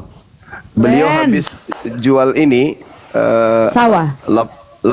lapangan ini, Bang Zuma, lapangan Yesus Merdeka. kan nggak mengajarkan Naik lagi nih si betina nih. Adalah Gotenwati. Apa kamu bilang? Apa Kalau kamu bilang? memang Yesus itu, kalau kamu kan bilang Yesus itu iblis, ya kan? Yesus yang datang kepada Paulus, Cak Ayu, itu iblis. Yang datang kepada Bani Israel, yang mengajarkan tunduk kepada Tuhan, itu bukan iblis, itu nabi. Nabi yang diutus Tuhan kepada Bani Israel. Berbeda dengan penyesat yang menamai dirinya Yesus Kristus yang datang kepada Kristen. Mau bukti? Mau bukti? Sekarang di dalam agama Kristen, syarat sah nikah apa? Ada nggak? Kalau Paulus kan nggak Kasih Ustaz. bisa anak kecil, Yesus juga. Di mana sesatnya? Siapa bilang Paulus kemudian tidak suka sama anak kecil? Yesus, Siapa bilang? Paulus kan nggak menikah, dia nggak merampok. Tolong kamu dia tunjukkan di mana kitab yang bisa saya Mana baca mungkin dia yang menceritakan kisah hidup Paulus mulai dari dia lahir sampai dia mati. Di mana tertulis kisah sejarah hidupnya? Paulus Saya itu mau tahu. kan suku Benyamin dari salah satu. Iya, dari serigala, salah serigala. satu Oke. kelompok Yang saya Muslim. tanya bukan itu, Dia Cak ahli Ayu. Taurat. Cak Ayu, Dia yang ahli saya Taurat. tanya bukan Dia itu, tidak Cak Ayu. bertahu. Cak Ayu, yang saya tanya bukan itu. Saya bisa membaca buku sejarah hidup Paulus itu, saya beli di mana bukunya? Mana tahu dia suka perkosa kambing? Mana tahu dia habis perkosa ibu kandungnya? Mana kita tahu? Ada sejarah hidupnya nggak? Tunjukkan di mana sejarah hidup Paulus saya bisa baca. Hoi! Saya bisa baca sejarah hidupnya Paulus ketika dia remaja itu di mana? Buku apa yang harus saya baca?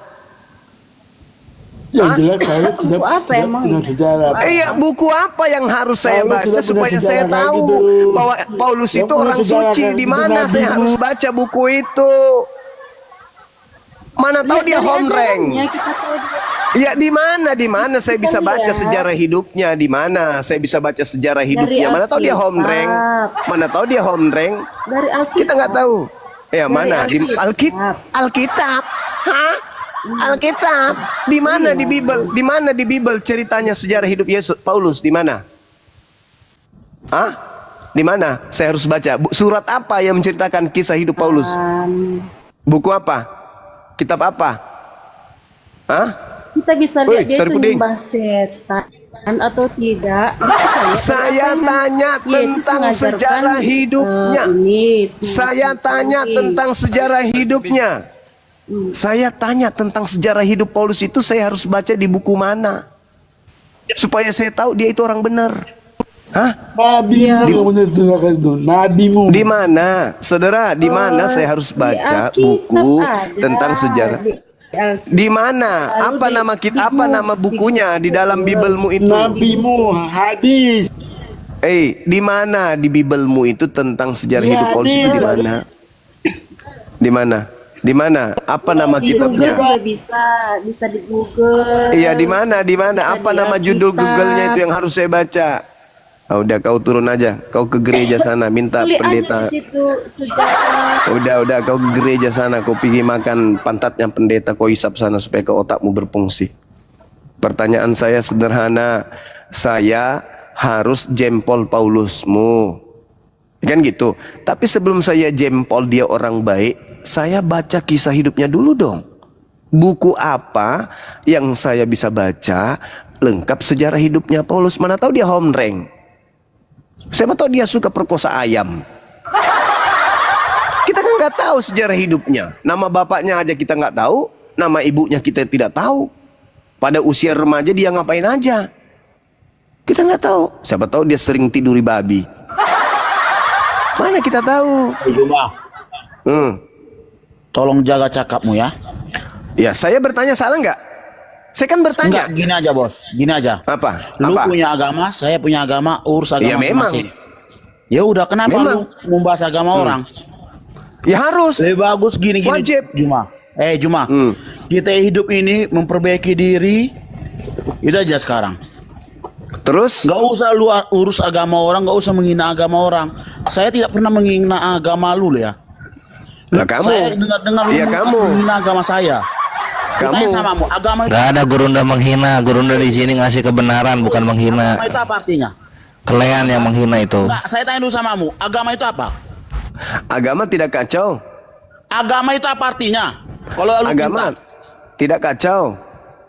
lu aja goblok. Agama aja nggak tahu lu artinya apa. Bagaimana kau mau memperbaiki saya? Gimana kau memperbaiki saya? Sementara Enggak, caramu terus tanya begitu. Lu, gue tanya lu sama lu ya. Saya tidak percaya. Mampus. Bilang. Ini Gurunda, biasa emang kalau Kristen itu punya definisi sendiri sama kata-kata bahasa Indonesia. Misalnya kayak hidup kekal. Nah, hidup kekal itu artinya mati dulu 3 hari baru hidup lagi, hidup kekal itu namanya. Aneh-aneh dia.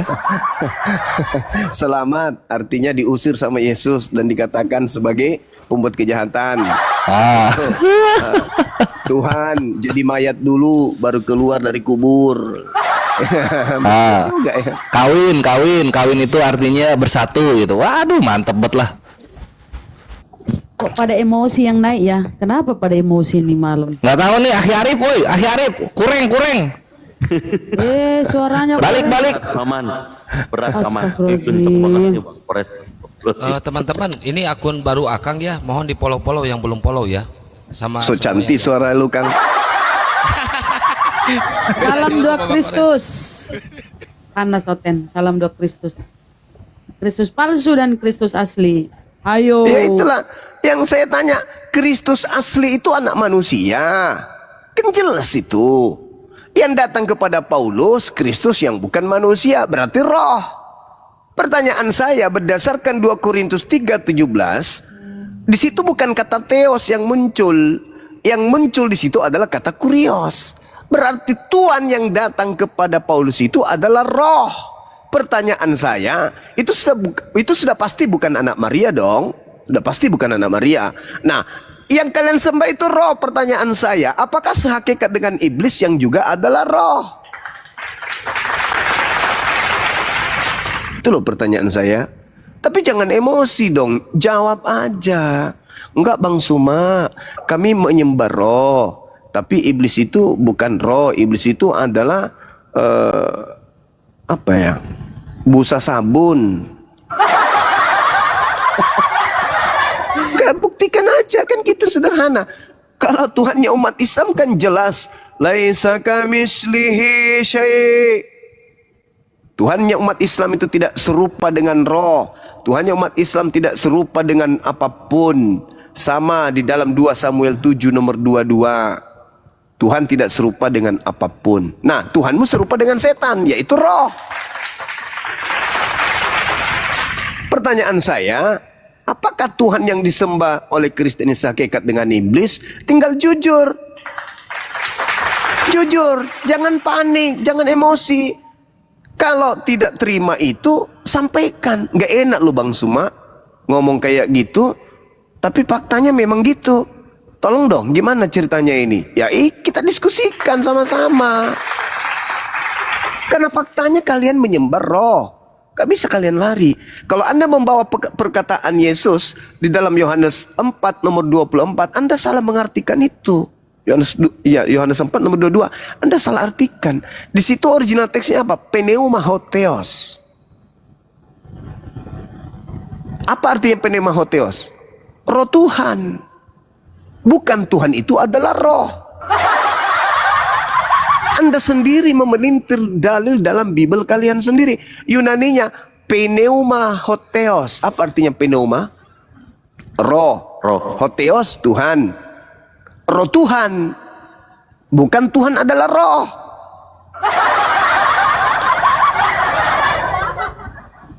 Itulah kalian.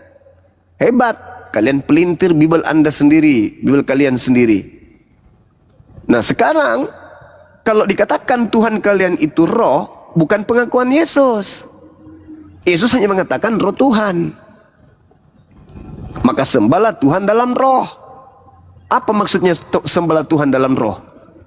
Sembahlah Tuhan dalam khusyuk. Jangan seperti orang Yahudi. Mereka berbicara tentang Tuhan, tapi mereka tidak menyembah sesuai dengan apa yang diperintahkan, yaitu dengan khusyuk. Apa itu sungguh-sungguh? Khusyuk itu sungguh-sungguh. Maka Yesus mengatakan, sembahlah Tuhan dengan sungguh-sungguh. Tetapi yang dikatakan oleh Paulus bahwa kalian itu penyembah roh memang betul. Beda dengan pengungkapan Yesus dalam Yohanes 4 itu. Tuhan, roh Tuhan. Roh Tuhan. Bukan Tuhan itu adalah roh. Itu terpelintir oleh Lembaga Bible Indonesia. Sedangkan Paulus berkata dalam 2 Korintus 3:17, sebab kurios adalah pneuma, dan di mana ada pneuma, di situ ada kebebasan. Nah sekarang untuk mendeteksi siapa roh yang datang kepada Paulus ini, yang disembah oleh Kristen ini, pertanyaannya sederhana. Apakah Tuhan pencipta langit dan bumi membebaskan manusia melakukan apa saja?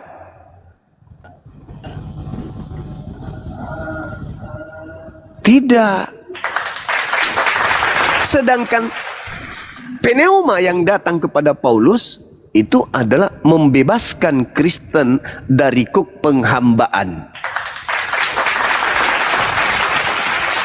Pernahkah Tuhan berkata di dalam kitabnya Yahudi, wahai Bani Israel, kalian telah bebas dari menyembahku, hiduplah sesuka kalian, selera kalian, hiduplah. Ada Tuhannya Yahudi pernah berfirman seperti itu?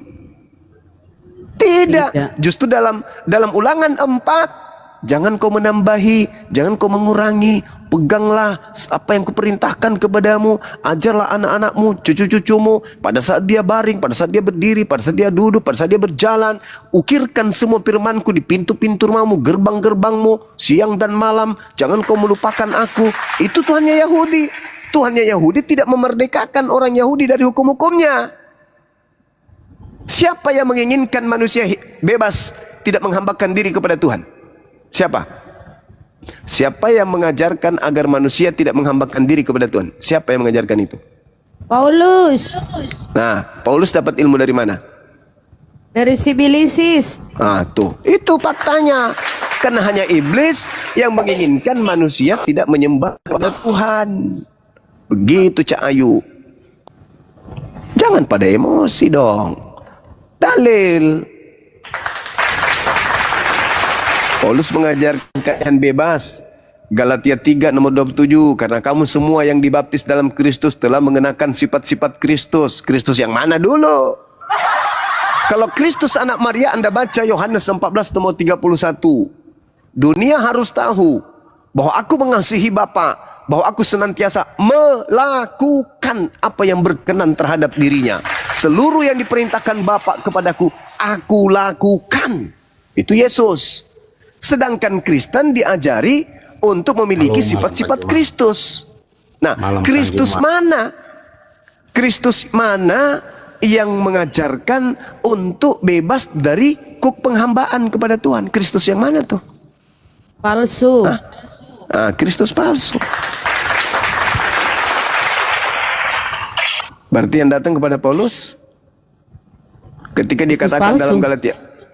dikatakan dalam Galatia 4 nomor 7, jadi kamu bukan lagi hamba, melainkan anak. Jikalau kamu anak, maka kamu juga adalah ahli waris Tuhan. Bah! Hebat kali. Tuhan punya ahli waris. Begitu Tuhan mati, ada yang mewarisi. Bah! Dompala. Kamu bukan lagi hamba, tapi kau adalah anak. Anak siapa? Hah? Anak siapa? Sedangkan Yesus itu adalah hamba. Yesus anak Maria itu adalah hamba Tuhan. Kisah Para Rasul 4 nomor 30. Bah, parah kali. Sedangkan Kristen ini bukan lagi hamba, tapi anak. Anaknya siapa kalian ini? Woi! Anaknya siapa? Hah? Kalau kalian itu anak-anak Tuhan, baca Amsal 3 nomor 11 nomor 12. Itu baru disebut anak Tuhan. Siapa mereka? Mereka yang dengan setia mendengarkan didikan Tuhan, melaksanakan apa yang dititahkan Tuhan. Itu baru disebut anak Tuhan. Nah, kalian malah membebaskan diri dari didikan Tuhan. Kalian ini anak siapa, Rek? Anak dompala, Paman. Anak dompala. Parah. Satu lagi dalilnya, Galatia 5 nomor 1. Supaya Kristen sungguh-sungguh merdeka. Kristus telah memerdekakan Kristen. Kristus yang mana? Kristus yang mana yang memerdekakan Kristen dari kuk penghambaan? Kristus yang mana? Palsu. Yang datang Iya dong. Kalau anak Maria, apa kata anak Maria? Di dalam Yohanes 14 nomor 12. Jika engkau mengasihi aku, engkau juga akan melakukan pekerjaan-pekerjaan yang aku lakukan. Bah, cantik kali ucapan Yesus itu. Berarti pengikut Kristus yang asli taat kepada Tuhan. Sebagaimana Yesus taat kepada Tuhan. Lawang kalian, supaya kita sungguh-sungguh merdeka. Kristus telah memerdekakan kita. Karena itu berdirilah teguh. Jangan lagi mau menghambakan diri.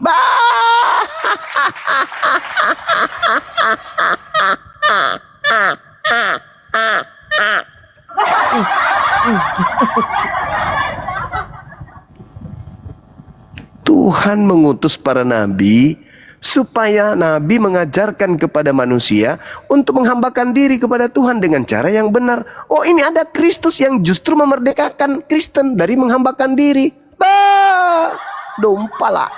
Diajarin, disampaikan emosi, nggak terima. Padahal ini fakta kenyataan. Ketika Tuhan mengajarkan kepada Adam, ini. Tapi satu, jangan kau sentuh, jangan kau dekati, apalagi kau makan. Iblis datang, enggak dong, kamu dibebaskan, kamu dimerdekakan dari perintah-perintah. Semuanya boleh kau makan, semuanya boleh kau minum. Makan dan minumlah sepuasmu, supaya kau kekal di dalam Ganbi Eden. Apakah itu fakta sesuai dengan kenyataan? Tidak. Begitu dia makan, ditunjang pantatnya dari Eden. Masih mau kau datang besok.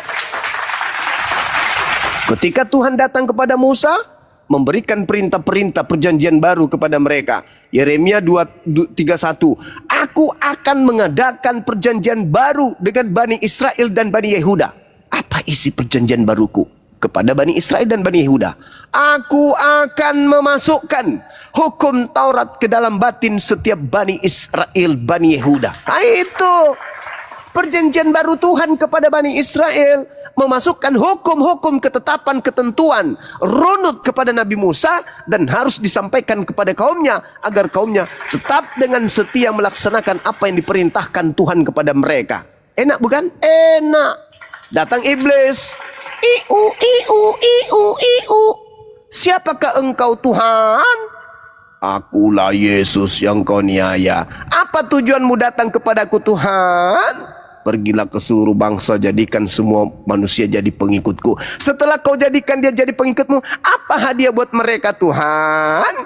Jangan lagi kau menghambakan diri, tetapi kamu adalah anak-anak Tuhan. Merdekalah kalian. Jangan lagi mau dikenakan kuk penghambaan. Bebas, merdeka. Terima kasih Tuhan. Iya Paman. Nah, itu yang terjadi kan? Masya Allah. Itu yang terjadi, bukan? Bahwa pola yang diusung oleh Kristen dari Barat membebaskan anak Adam dari hukum Tuhan. Kebebasan. Mana dalilnya? 2 Korintus 3 nomor 17. Sebab Tuhan Kristen adalah roh, dan di mana adalah roh Tuhan, di situ orang Kristen dibebaskan. Bebas dari apa? Bebas dari apa? Hukum-hukum Tuhan. Dari hukum-hukum Tuhan. Manrasai generasi.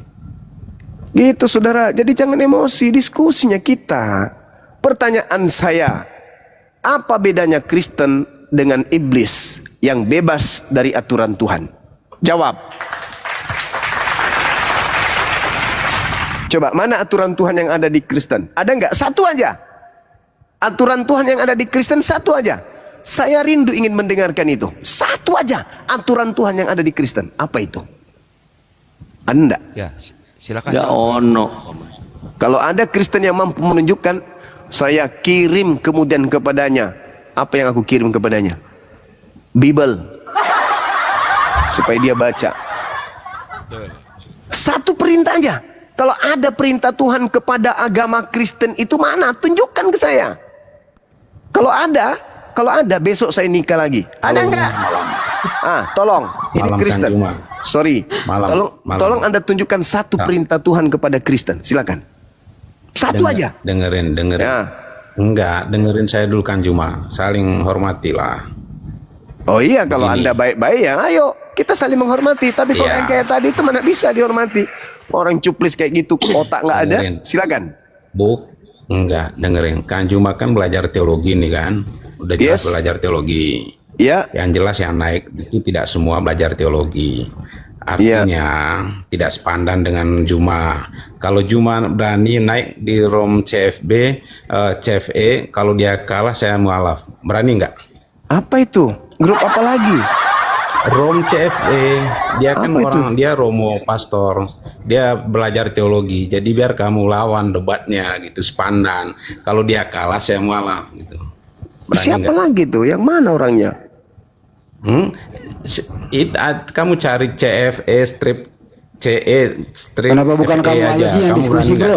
Bro, kenapa bukan kamu aja yang diskusi? Di mana Komalnya itu? Kapan dia buka? Sekarang dia lagi live itu. Suruh ke sini coba, Bang. Berani nggak? Ya berani lah, Paulus kau bangkitkan lagi tentu lawan. Undang kemari Pak, undang ke sini coba, undang ke sini. Saya nonton kemari Juma di situ. Kalau dia kalah nanti saya ini ikut Bang Juma deh. Enggak usah kamu alap, suruh ke sini. Undang ke sini coba, Bang. Enggak, kalau maksudnya gitu maksudnya. Jadi kita nggak usah nyalahin agama orang gitu maksudnya. Kita maksudnya sesuatu yang salah tanpa dinyalahin juga tetap aja salah. Iya makanya coba aku minta tadi pertanyaan sederhana lu. Berani pertanyaan sederhana lu dari saya. Ada nggak perintah Tuhan dalam agama Kristen? Itu aja. Tantangan buat kamu lo. Nggak ada yang orang yang berani tantangan seperti itu. Coba tunjukkan satu perintah di dalam agama Kristen dari Tuhan. Ada nggak? Satu aja. Apa yang ada di dalam Kristen itu berasal dari Tuhan? Apa? Nggak ada. Paling ada orang kasih. Kasih itu kan sudah dihapuskan. Kasih itu kan hukum talas. Assalamualaikum semuanya. Waalaikum.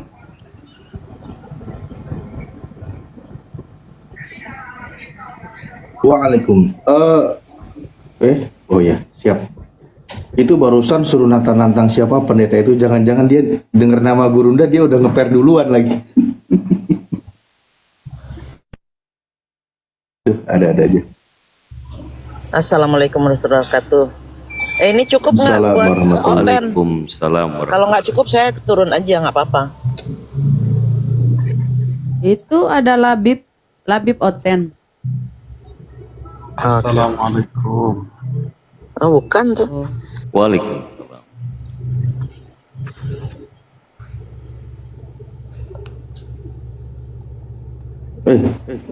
Gurunda. Gurundanya kemana? Oh mental ya. Ya Allah. Bukan tadi Bapak tadi nyuruh-nyuruh. Coba kasih tahu aja Pak, naik kapal sini. Nanti mau hatuha, kami diem kok. Dari tadi pun waktu guru kami berbicara, kami umat Islam tertib. Nggak ada yang motong. Kami tertib. Justru malah teman-teman Kristen yang malah pada sibuk. Nah, coba silahkan suruh naik ke sini. Bapak saksikan sendiri. Kita siapkan porsi seadil-adilnya. Ayo kita diskusi gitu. Sampaikan kepada beliau ya.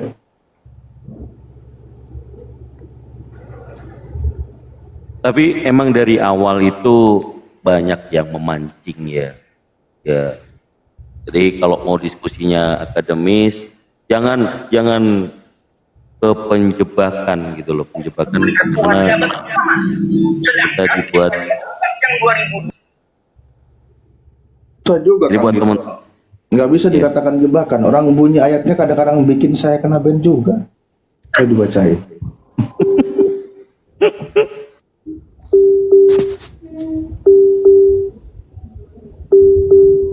Ya Firman, selamat malam.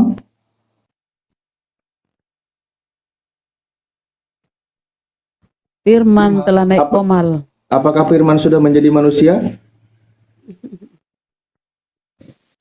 Bang Juma kena seruduk ya? Kena tombak. Oh enggak. Pental. Memang berat tema ini ya. Salam dua Kristus. Kristus palsu dan Kristus asli anak Maria. Berat kawan. Gak akan mungkin ada yang bisa menjawab. Selain apa? Selain mu'alaf atau kalian jadi ateis. Atau emosi. Nah, betul Gurunda. Emosi jadi tantrum. Tantrum. Pendeta kemarin tantrum ketika dibacakan Matius 7:23, Yesus tidak kenal. Berarti Yesus mana yang kalian panggil? Kan gitu. Yesus sendiri tidak kenal. Nyalah daripadaku kalian semua pembuat kejahatan. Aku tidak mengenal kalian. Kalau Yesus asli tidak kenal, lalu kalian itu manggil Yesus siapa? Yesus yang mana? Nah, itu. Sekaligus itu bukti bahwa Yesus itu bukan Tuhan. Karena Yesus tidak mengenal. Kalau Allah Tuhan yang benar mengenal mana yang kafir, mana yang musyrik, mana yang munafik, mana yang mukmin, mana yang bertakwa. Allah yang sejati itu tahu, kenal. Ini aku tidak mengenal kalian, bukan Tuhan dong. Tuhan kok nggak mengenal ciptaannya, gimana sih?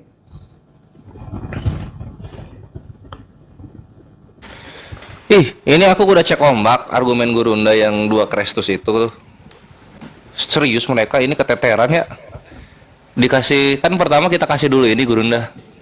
Itu kan Yesus sudah janji tuh. Kalau ada yang ngomong Mesias ada di sini, Mesias ada di sana, jangan kamu percaya, kan gitu. Iya. Nah, terus baru juga Yesus ngasih tahu kayak gitu. Kejadian. Siap. Kok diturunin Ada Paulus. Nila? Lagi ngomong dia. Pas Paulus lagi ngomong, dia ngeliat Mesias, kenapa ini Kristen percaya? Kan Yesus sudah ngomong kayak gitu. Bingung sendiri mereka Gurunda. Mau tahu jawabannya? Mantap. Kenapa mereka percaya? Iya, mereka nggak bisa jawab di situ gitu. Nggak bisa ngeles ya mereka. Iya. Ayo. Siapa yang di Komal ini? Yang Gurundanya siapa? Ayo. Yang pintar sedikit. Bang Zuma. Ayo. Dari mana? Katolik apa Kristen ini? Tuh, udah dikasih tuh. Ya wis, ayo. Siapa? Ayo. Tadi katanya kan nantang-nantang tuh. Ayo. Santai kau, santai, diam. Iya memang santai, tapi jangan diturunin ya. Satu catatan jangan diturunin ya. Iya. Dari mana dulu Bang? Katolik apa Protestan? Saya Kristen. Ya Kristen itu kan banyak, ada Katolik. Ini Gurunda, kalau mereka ngomong Kristen jatuhnya Protestan itu. Karena kalau Katolik mereka pede ngomong Katolik. Oh. Lanjut. Iya. Gak apa-apa lah, yang penting pengikut Kristus. Kristus yang mana? Nah, kan langsung. Kristus yang mana? Kan ada yang palsu. Yesus lah, nggak mungkin Yesus. Iya, kan ada yang palsu. Palsu Muhammad kali, nggak ada Tuhan. Nggak ada cerita, nggak pernah. Nabi kami nggak pernah datang ke murid Yesus yang ada di Bukit Zaitun. Nah, sekarang mantap Gurunda. Yesus menasihatkan murid-murid yang ada di Bukit Zaitun waspada kepada Kristus palsu. yang Tak datang ada kepada dibilang Kristus palsu. Mana ayatnya? Kau paparin sekarang kalau kau Matius berani. 24 Kau paparin. nomor 24. Saya paparin. Paparin. Mana Oke, ada dibilang baik. Kristus palsu di situ? Oke, Nggak ada. baik. Tenangkan diri Anda. Saya akan jelaskan kepada saudara. Dengarkan Paparin, baik-baik. jangan tipu daya. Dengarkan baik-baik. Saya memang mengharapkan ada Kristen yang bisa menjadi corong untuk saya menyampaikan misi penyelamatan terhadap saudara-saudara Kristen. Dengarkan. Ketika Al-Quran saya mengatakan wa ma qatalu wa ma salabu walakin syubbiha lahum. Al-Quran saya mengatakan kepada Nabi Muhammad tentang kejadian tersebut. Mereka tidak membunuh oknum itu dan mereka tidak menyalibkan oknum itu, melainkan mereka diserupakan bagi yang mereka bunuh itu dengan Nabi yang datang tanpa ayah di tengah-tengah Bani Israel. Dan itu pun terjadi. Di dalam kitab saudara, Yesus berpesan, waspadalah kepada orang yang menyerupai aku. Di mana itu tertulis? Matius 24, nomor 4, nomor 5, nomor 23, nomor 24, nomor 25, nomor 26. Paham? Saya uraikan kepada Anda. Ketika Yesus ada di Bukit Zaitun, datang murid-muridnya bertanya, wahai guru, ini pembicaraan rahasia, pembicaraan pribadi antara Yesus dengan orang-orang yang dikasihinya. Apa tanda kedatanganmu? Dan apa tanda akhir zaman? Apa kata Yesus? Tanda kedatanganku adalah seperti kilat yang menyambar dari timur sampai ke barat, yang seperti kilat yang menyambar dari timur sampai ke barat. Demikianlah kelak nanti tanda kedatanganku. Sebagai manusia, aku datang sebagai manusia. Berarti dia tahu dong. Aku akan datang memancar seperti kilat dari timur dan barat. Berarti dia tahu dong. Iya dong. Kan murid-muridnya tahu. Kamu tak mengakui. Sabar. Belum selesai. Saya uraikan dulu, nanti Anda tanggapi. Kemudian Yesus melanjutkan, tanda ketika aku yang datang, matahari menjadi gelap, bulan tak bercahaya, bintang-bintang berjatuhan, kuasa langit berguncang, akan nampak anak manusia di tengah langit.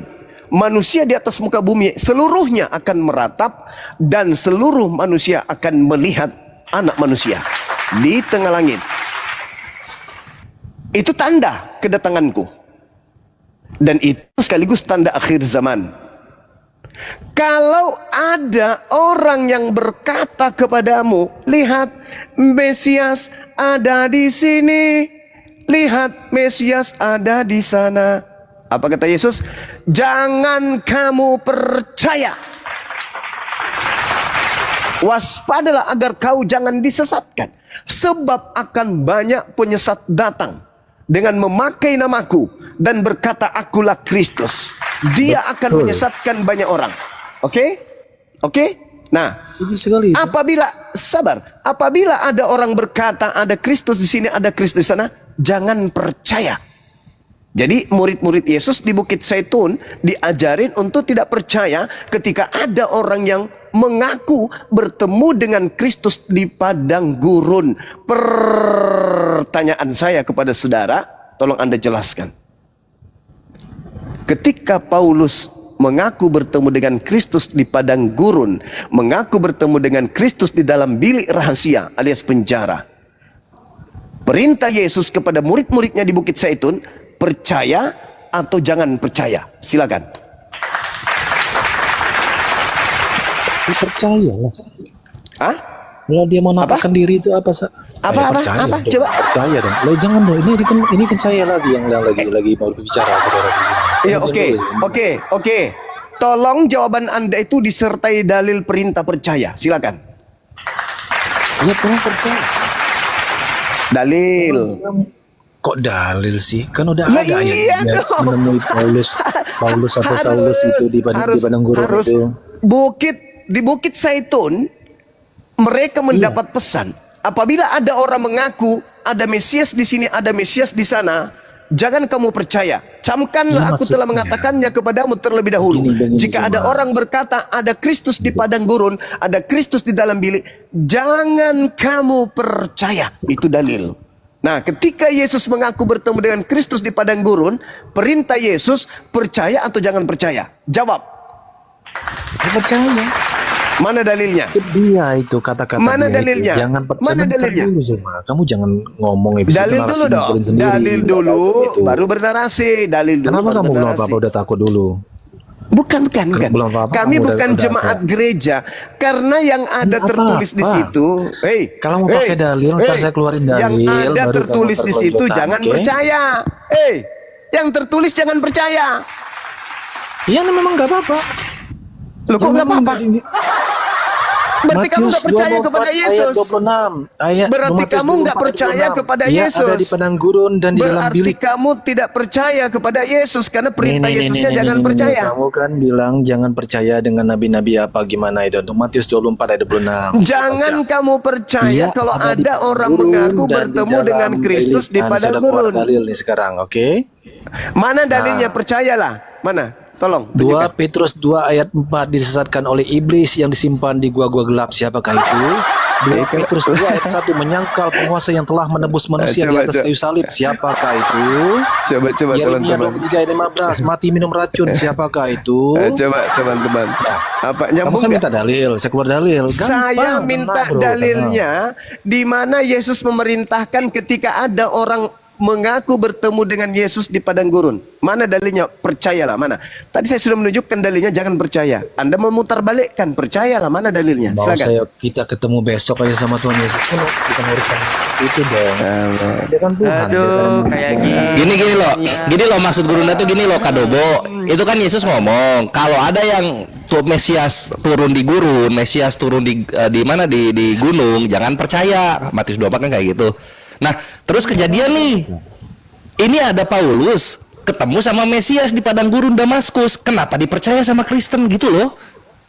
Ya memang dia kan memang Kristus, memang Yesus ketemunya. Kan kata Yesus ya jangan. Ya kenapa jangan? Lah, tanya Yesus. Itulah Kamu saya tadi katakan bilang, kalian itu bukan pengikut Kristus Yesus anak Maria. Sebentar, Kalian sebentar. itu pengikut setan. Kamu Yesus bilang dia tadi mengajarkan. Diam dulu. Siapa Diam dulu. Yesus yang asli mengatakan jangan percaya. Tapi kamu mengatakan percaya. Kamu mendengarkan pesan dari mana itu? Oke, saya lagi. Ya. Oke, yuk. Kalau bagi Tuhan, ngapain harus kamu yang nentuin dia mau hadir kapan? Sudah ditentukan di situ, jangan percaya.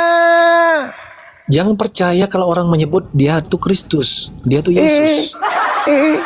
Nah, dia itu Nasihatnya penyesat. kalau ada orang berkata bertemu Kalau dengan Yesus Kristus sendiri di datang, padang gurun, emang nggak jangan boleh? kamu percaya. Perintahnya Nah, jangan koplak, kan? percaya. Walaupun Kalau Yesus yang mengakui asli yang bahwa dia datang. Kristus, bahwa dia itu saudara, Yesus, jangan percaya, kata Yesus. Tapi Kalaupun kalau Yesus datang sendiri, yang asli, saudara, kalaupun Yesus asli yang datang kepada Paulus, apa nasihat Yesus dulu? Percaya atau jangan percaya? percaya dong kalau Yesus yang datang. Ngapain nggak percaya? Nah, Mana dalilnya? Mana dalilnya? Bentar. Percaya? Itu Mana dalilnya? Pertanyaan yang koplak lah saudara Zuma. Kamu nggak Udah ada kamu berbuat. turun, kamu Nggak, ke ini- gereja jilat pantat pendeta biar kewaras. Nah, gitu bagus. Jangan sombong. Kalau cuma modal dogma gereja, jangan sombong. Perintah Yesusnya Oke. jangan percaya kok kamu rubah percaya. Inilah Juma, bukti Juma. bahwa kalian itu penyembah setan. Iya, Juma. Ini Gurunda, dia kencingin sendiri perkataannya Yesus. Dibilang jangan percaya malah ya percayalah. Ya itu Dikencingin itu perkataan Yesus. Karena dia percaya kepada Kristus palsu. Itulah yang terjadi. Kita diskusi. Mantap, saya emang argumen Gurunda ini mematikan. Cuma hebat. Mana ada mati orang bego yang mematikan itu. Kan cuma hebat. Kita ngobrol. Silakan satu-satu. Silakan. Oke, yang mana saya- lagi yang mau diterapi, yang mau dilas otaknya yang mana? Saya. Silakan. Ya, enggak, saya dulu kan Juma. Di mute dulu Pran, Pran di mute biar Bang Jack dulu menghadapi Bang Juma. Ya. Ya. Biar tertib. Jangan Ini membawa ajaran Matius- Kristen ke sini jadi ricuh. Matius 24. Ini berbicara tentang akhir zaman. Kedatangan. Kenapa? Akhir zaman. Ini tentang kedatangan Mesias. Yang kedua. Atau tentang kedatangan Rasul. kedatangan Mesias lah. Rasul Mesias sama aja. Rasul. Pinter, bagus. Nah, terus Ya. masalahnya Kita baca di ayat yang kemana? Bentar ya. Nah. Kita lihat konteks ya, jangan lari kemana-mana ya. Anda lah yang kalian lah yang selalu lari-lari kemana-mana. Bukan hanya lari Justru kemana-mana, saya- kalian ini Oke. membantah dalil malah. Kita baca ayat 24 ya. Matius Silakan. 24 ya. Dari ayat 23 deh. Pada waktu itu, jika orang berkata kepada kamu, lihat Mesias ada di sana, di sini. Mesias ada di sana. Jangan kamu percaya. Ya. Sebab Mesias palsu dan nabi-nabi palsu akan muncul dan mereka akan mengadakan mujizat, tanda-tanda yang dahsyat dan mujizat-mujizat, sehingga sekiranya mungkin mereka menyesatkan orang-orang pilihan juga. Jadi dua ayat ini menceritakan atau topiknya adalah tentang Mesias palsu dan nabi-nabi palsu. Setuju? Setuju banget. Ya, bukan rasul ya. Rasul itu sudah pasti nabi. Anda gimana sih? Saya mau tanya, Paulus itu dikenalnya rasul apa nabi? Bukan Paulusnya, yang datang ke Paulusnya, bro, yang dibahas itu.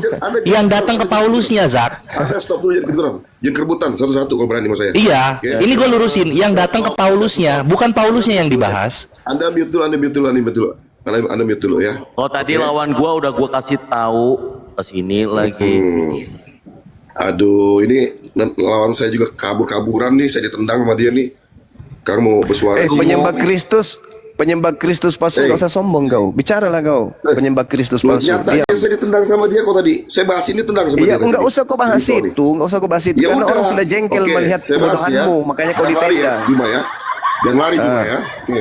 Tidak akan Gua lihat lari ilmu sampai kepada di mana. penyembah Kristus Iya, palsu yang oke. adalah iblis, tidak Yang akan lain lari ikut saya. ikutan. Kau berbaris sampai di lapangan jangan sombong. Senayan sana saya. Kau Itu punya fakta. pemahaman ngaco semua itu ya. Ya, silakan kau jelaskan, silakan. Silakan ya. Mesias palsu dan nabi-nabi palsu akan muncul dan mereka mengadakan tanda mujizat ya. Ini berbicara tentang topiknya bukan tentang kedatangan Paulus menjadi rasul. Tetapi ini tentang kalau benar enggak di Tunggu situ sebentar. berbicara mengenai Kristus palsu? Anda dengar saya ngomong. Jangan Anda kemana-mana. panik. Saya Anda bertanya, panik. benar enggak itu Saya- berbicara mengenai Kristus palsu? Yang mana ini? Iya. Betul, tapi topik utamanya adalah Nah, ini bukan oke. bicara tentang rasul. Berarti ada Kristus palsu. Akui dulu. Kristus palsu yang datang itu, dengar baik-baik ya. Itu Berarti bukan ada berarti kan? setiap yang datang itu palsu, setuju gak? Berarti ada kan Kristus palsu? Tapi gak semua palsu kan? Kalau yang bukan palsu, kalau yang bukan palsu diikuti dengan tanda bintang-bintang berjatuhan dari langit, itu bukan palsu.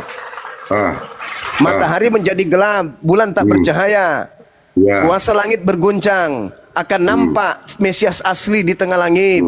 Itu kalau asli. Kalau palsu selain daripada itu, pertanyaan saya, apakah tanda itu menyertai Kristus yang datang kepada Paulus? Tidak. Asli atau palsu itu? Nah, saya mau tanya sama Anda dulu. Asli atau palsu? Asli atau palsu? Kok? Tunggu dulu sebentar. Asli atau palsu? Yang mana? Jangan kau pura-pura gila ya. Katanya kau hebat. Tunggu sebentar. Tanda-tanda ketika yang asli datang, langit berguncang, bintang berjatuhan, matahari tidak berfungsi, bulan tidak berfungsi. Anak manusia akan nampak di tengah langit dan seluruh manusia akan menatapnya. Pada saat oknum Kristus, dengar, pada saat oknum yang mengaku Kristus datang kepada Paulus di padang gurun, apakah tanda-tanda itu ada? Oke, saya jawab ya. Ya. Di perikop ini menceritakan apakah Yesus itu datangnya secara perorangan atau secara kepada banyak orang? Jawab. Seluruh manusia di atas muka bumi ini akan melihatnya. Betul. Betul. Sekarang apakah seluruh manusia melihat oknum Kristus yang datang kepada Paulus? Ini membahas yang tentang semua orang atau perorangan, saya tanya. Saya ulang pertanyaan saya, apakah Kristus yang datang kepada Paulus itu dilihat oleh seluruh umat manusia di atas muka bumi atau tidak? Ini bukan kedatangan, ini mulai penglihatan. ngaco, mulai pura-pura Loh, bingung, maka mulai itu, pura-pura ini gila, kedatangan secara mulai penglihatan pura-pura secara otak pribadi, nggak Paulus. berfungsi. Bukan Ente yang kedatangan. baca dalil, ente Loh. pula yang kencingi dalil. Ketika Loh, kemudian Juma, ditanya dengar saya oleh ngomong, muridnya, Anda pakai apa pemahaman tanda? sendiri. Tunggu sebentar, Yesus tunggu ditanya, sebentar. apa tanda sebentar. kedatanganmu? Yesus uraikan enggak tanda kedatangannya? Betul. Tapi kedatangan untuk siapa? Apa Untuk siapa? uraiannya ketika Yesus mengatakan Untuk tanda siapa? kedatanganku? Untuk seluruh umat manusia. Untuk semua orang. Untuk manusia. Untuk semua orang. Nah, berarti nggak tepat buat Paulus ini. Nah, sekarang apa pembandingnya? Ketika hal itu tidak terjadi, maka ketika ada orang mengaku ada Mesias di sini, ada Mesias di sana, dan tanda itu tidak ada, pertanyaan saya, perintah Yesus percaya atau jangan percaya? Perintah Yesus tentu percaya, tapi untuk semua orang, bukan untuk perorangan seperti begini. Paham gak? Yo, ketawa. Tunggu sebentar. Kan Yesus bilang, aku datang, nanti orang banyak akan melihat. Ini kedatangan yang untuk banyak orang. Sekali lagi. Ketawa gak ngerti. Ketawa dalam Kamu kebodohan wajib, ini. kamu wajib membela Kristus palsu, wajib. Tapi kamu harus menahan malu dan ditertawakan. Kamu wajib mempertahankan Kristus palsu. Ya harus. Perintah Yesusnya percaya atau jangan percaya? Saudara. Saya mau tanya sama Anda makanya. Yesus Perintah datang di tempat Yesusnya ini, percaya ini atau jangan maksud. percaya? Tunggu dulu. Pertanyaan saya, menurut Anda Yesus jadi percaya perempuan, atau diam, jangan saya percaya? dulu dong. Ayo, jangan pura-pura gila dong. Jangan di-mute. Anda takut kalah sama saya. Udah kebiasaan apologet kalian nih. Takut kalah. Pertanyaannya, ketika ada yang mengaku bertemu dengan Kristus, kedatangan Tuhan Yesus secara umum,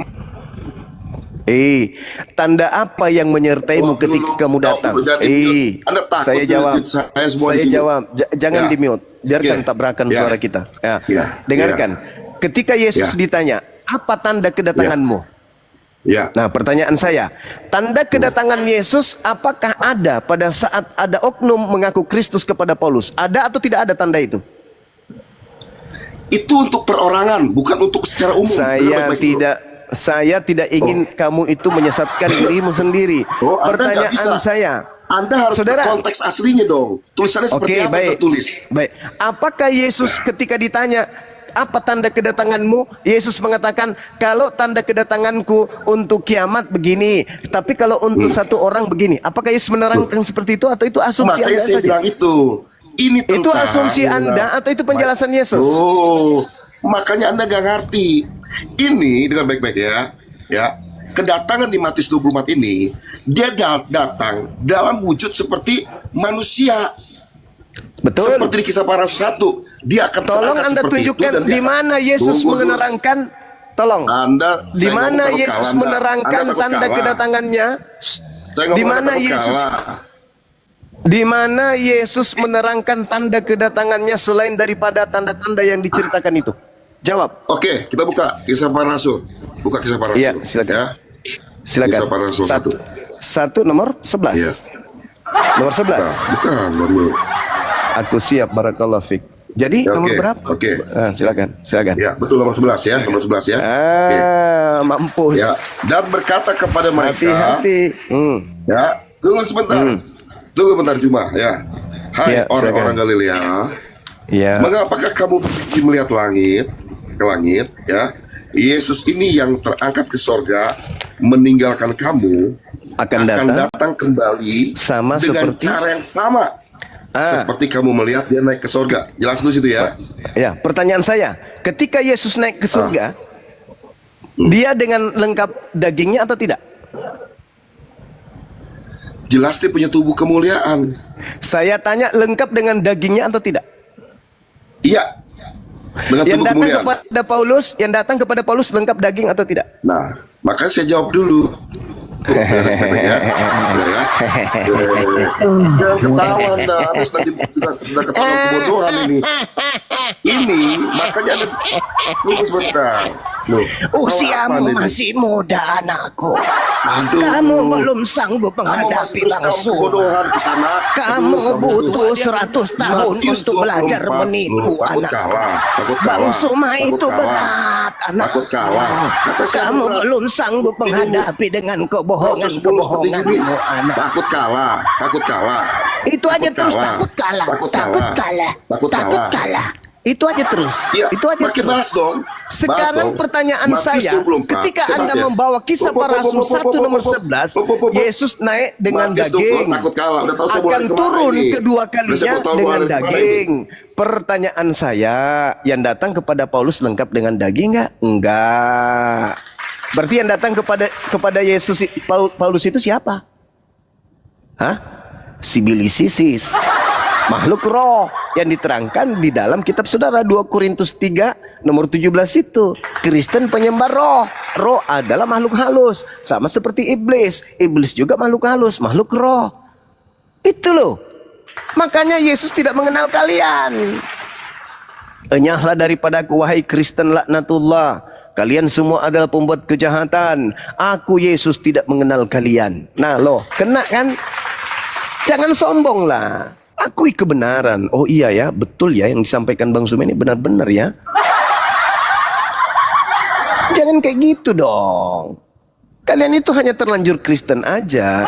Jadi ketika kemudian dijelaskan, kami kan tidak membawa narasi Quran, kami membawa narasi Bible. Orang yang wajib hukumnya percaya Bible ya kalian. Kok justru kami yang percaya, gimana toh? Yesus mengatakan jangan percaya. Kalian pelintir, percayalah. Mana dalilnya? Enggak ada dalilnya bang. Yang pasti kami percaya. Lah itulah kalian kena prank. Ditanya sombong. Ditanya larinya ke Nabi Muhammad. Kemana-mana. Apanya itu? Tapi Bang Juma nggak ngerti. Itu kan di tafsir. Beda kalau Yesus datang banyak orang. Beda kalau satu orang gitu Bang Juma. Menyala abangku. Kebohongan apa itu? Ini kan Yesus bertanya. Tanda-tanda kedatangan guru kalau datang apa? Apa tanda kalau guru yang datang? Si guru menjelaskan. Ini loh anakku, kalau aku yang datang, ya, seperti kilat yang memancar cahayanya dari timur sampai ke barat. Demikianlah nanti kedatangan anak manusia. Yang datang anak manusia. Sebagai anak manusia datang dalam wujud yang asli, sama seperti penjelasan malaikat di dalam Kisah Para Rasul 1 nomor 11 yang dikutip tadi. Siapa itu yang dia coba untuk menjadikan itu pelampung tapi nampar dirinya. Yesus datang, tanda-tandanya bulan tak bersinar, matahari gelap, bintang berjatuhan. Apalagi kuasa langit berguncang. Apalagi dia nampak di tengah langit, seluruh manusia akan melihatnya. Itulah yang diterangkan dalam Al-Quran surah As-Zukhruf ayat 61. Aku siap, syukran, barakallah. Silakan. Ya ini yang Nur Mawati. Itu kalau untuk banyak orang. Kalau sepsial Paulus beda Bang Juma. Ya kan Yesus mengatakan kalau ada yang mengaku, kalau ada orang loh, kata Yesus. Kalau ada orang berkata, Paulus orang enggak? Orang. Berkata enggak ada Mesias? Berkata. Kata Yesus percaya atau jangan percaya? Jangan kalau waras. Kalau sudah gila ya percaya. Yang percaya terhadap Kristus yang datang kepada Paulus, semuanya adalah antikristus. Saya kasih datanya nanti kalau ada yang mengaku tidak. Saya bantu kalian untuk paham. Tapi menurut ilmu gereja sama bom-bom tadi itu, ini ada tamu kalau ini. untuk satu orang beda kasusnya Bang Juma.